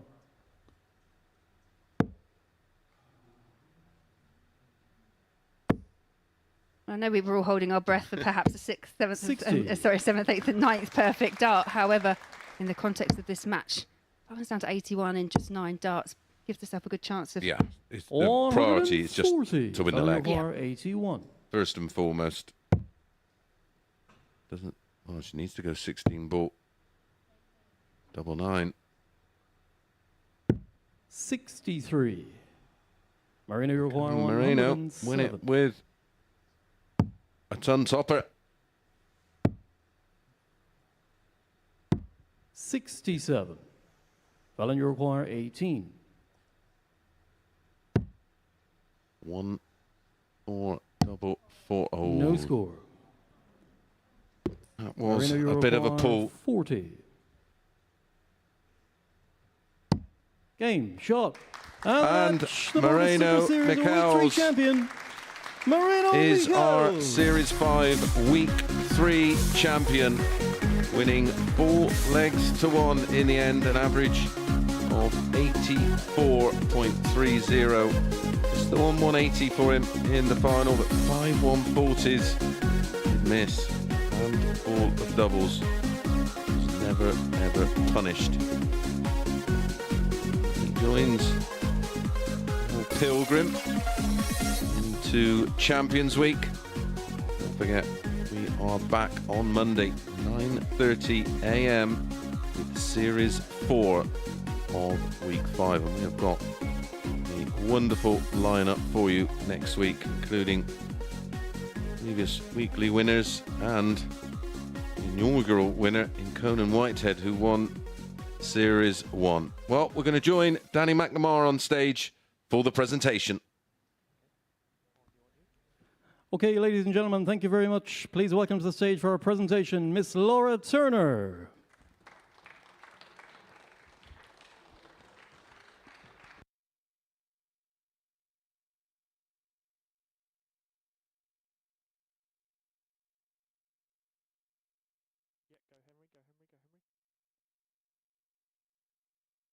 Many, many congratulations. Let me just bring you in here for a very quick chat just over here, if that's okay with you. Well, many congratulations. Same level then. Same level, yeah, okay. Same level. Many congratulations. You are the weekly winner. Just sum up how you feel right now. I can describe it, how I feel. It's, yeah. I'm sure, yeah. There's a fill in now, right at the moment. We've been talking all week, Mareno, and we've been talking about yourself, been talking about your comeback into the game.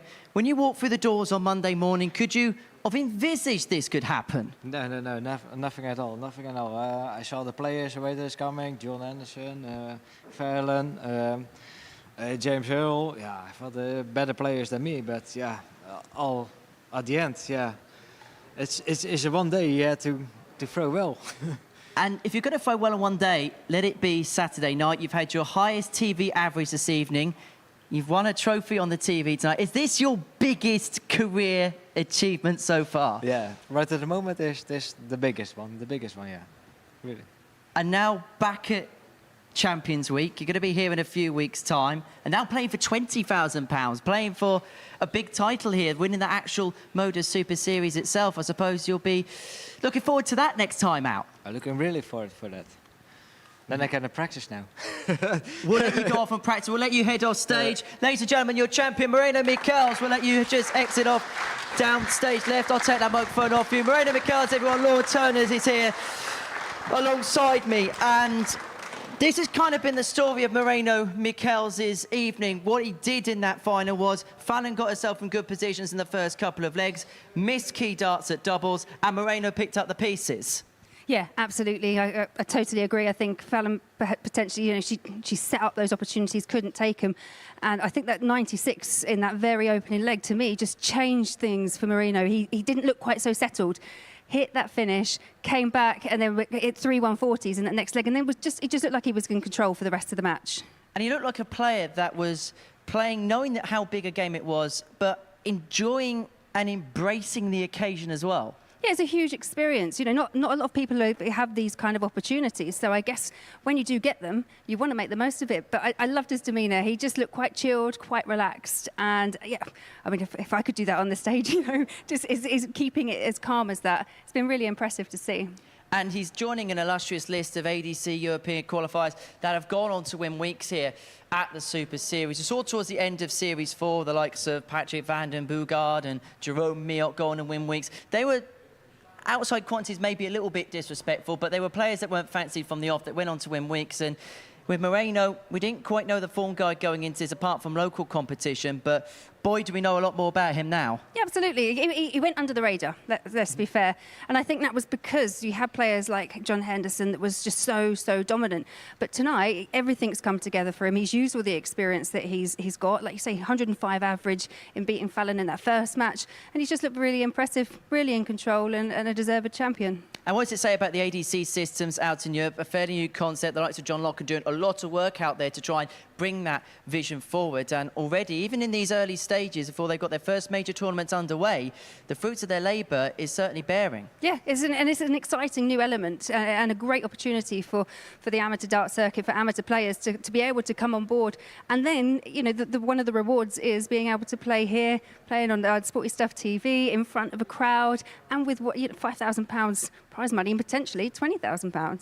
As for Fallon Sherrock, there's going to be obvious disappointment now, losing a final of this magnitude, but when she gets a little bit of time to reflect on what she's done this week and not just making the final, but of course the historic feat yesterday, she could be very proud of what she's done.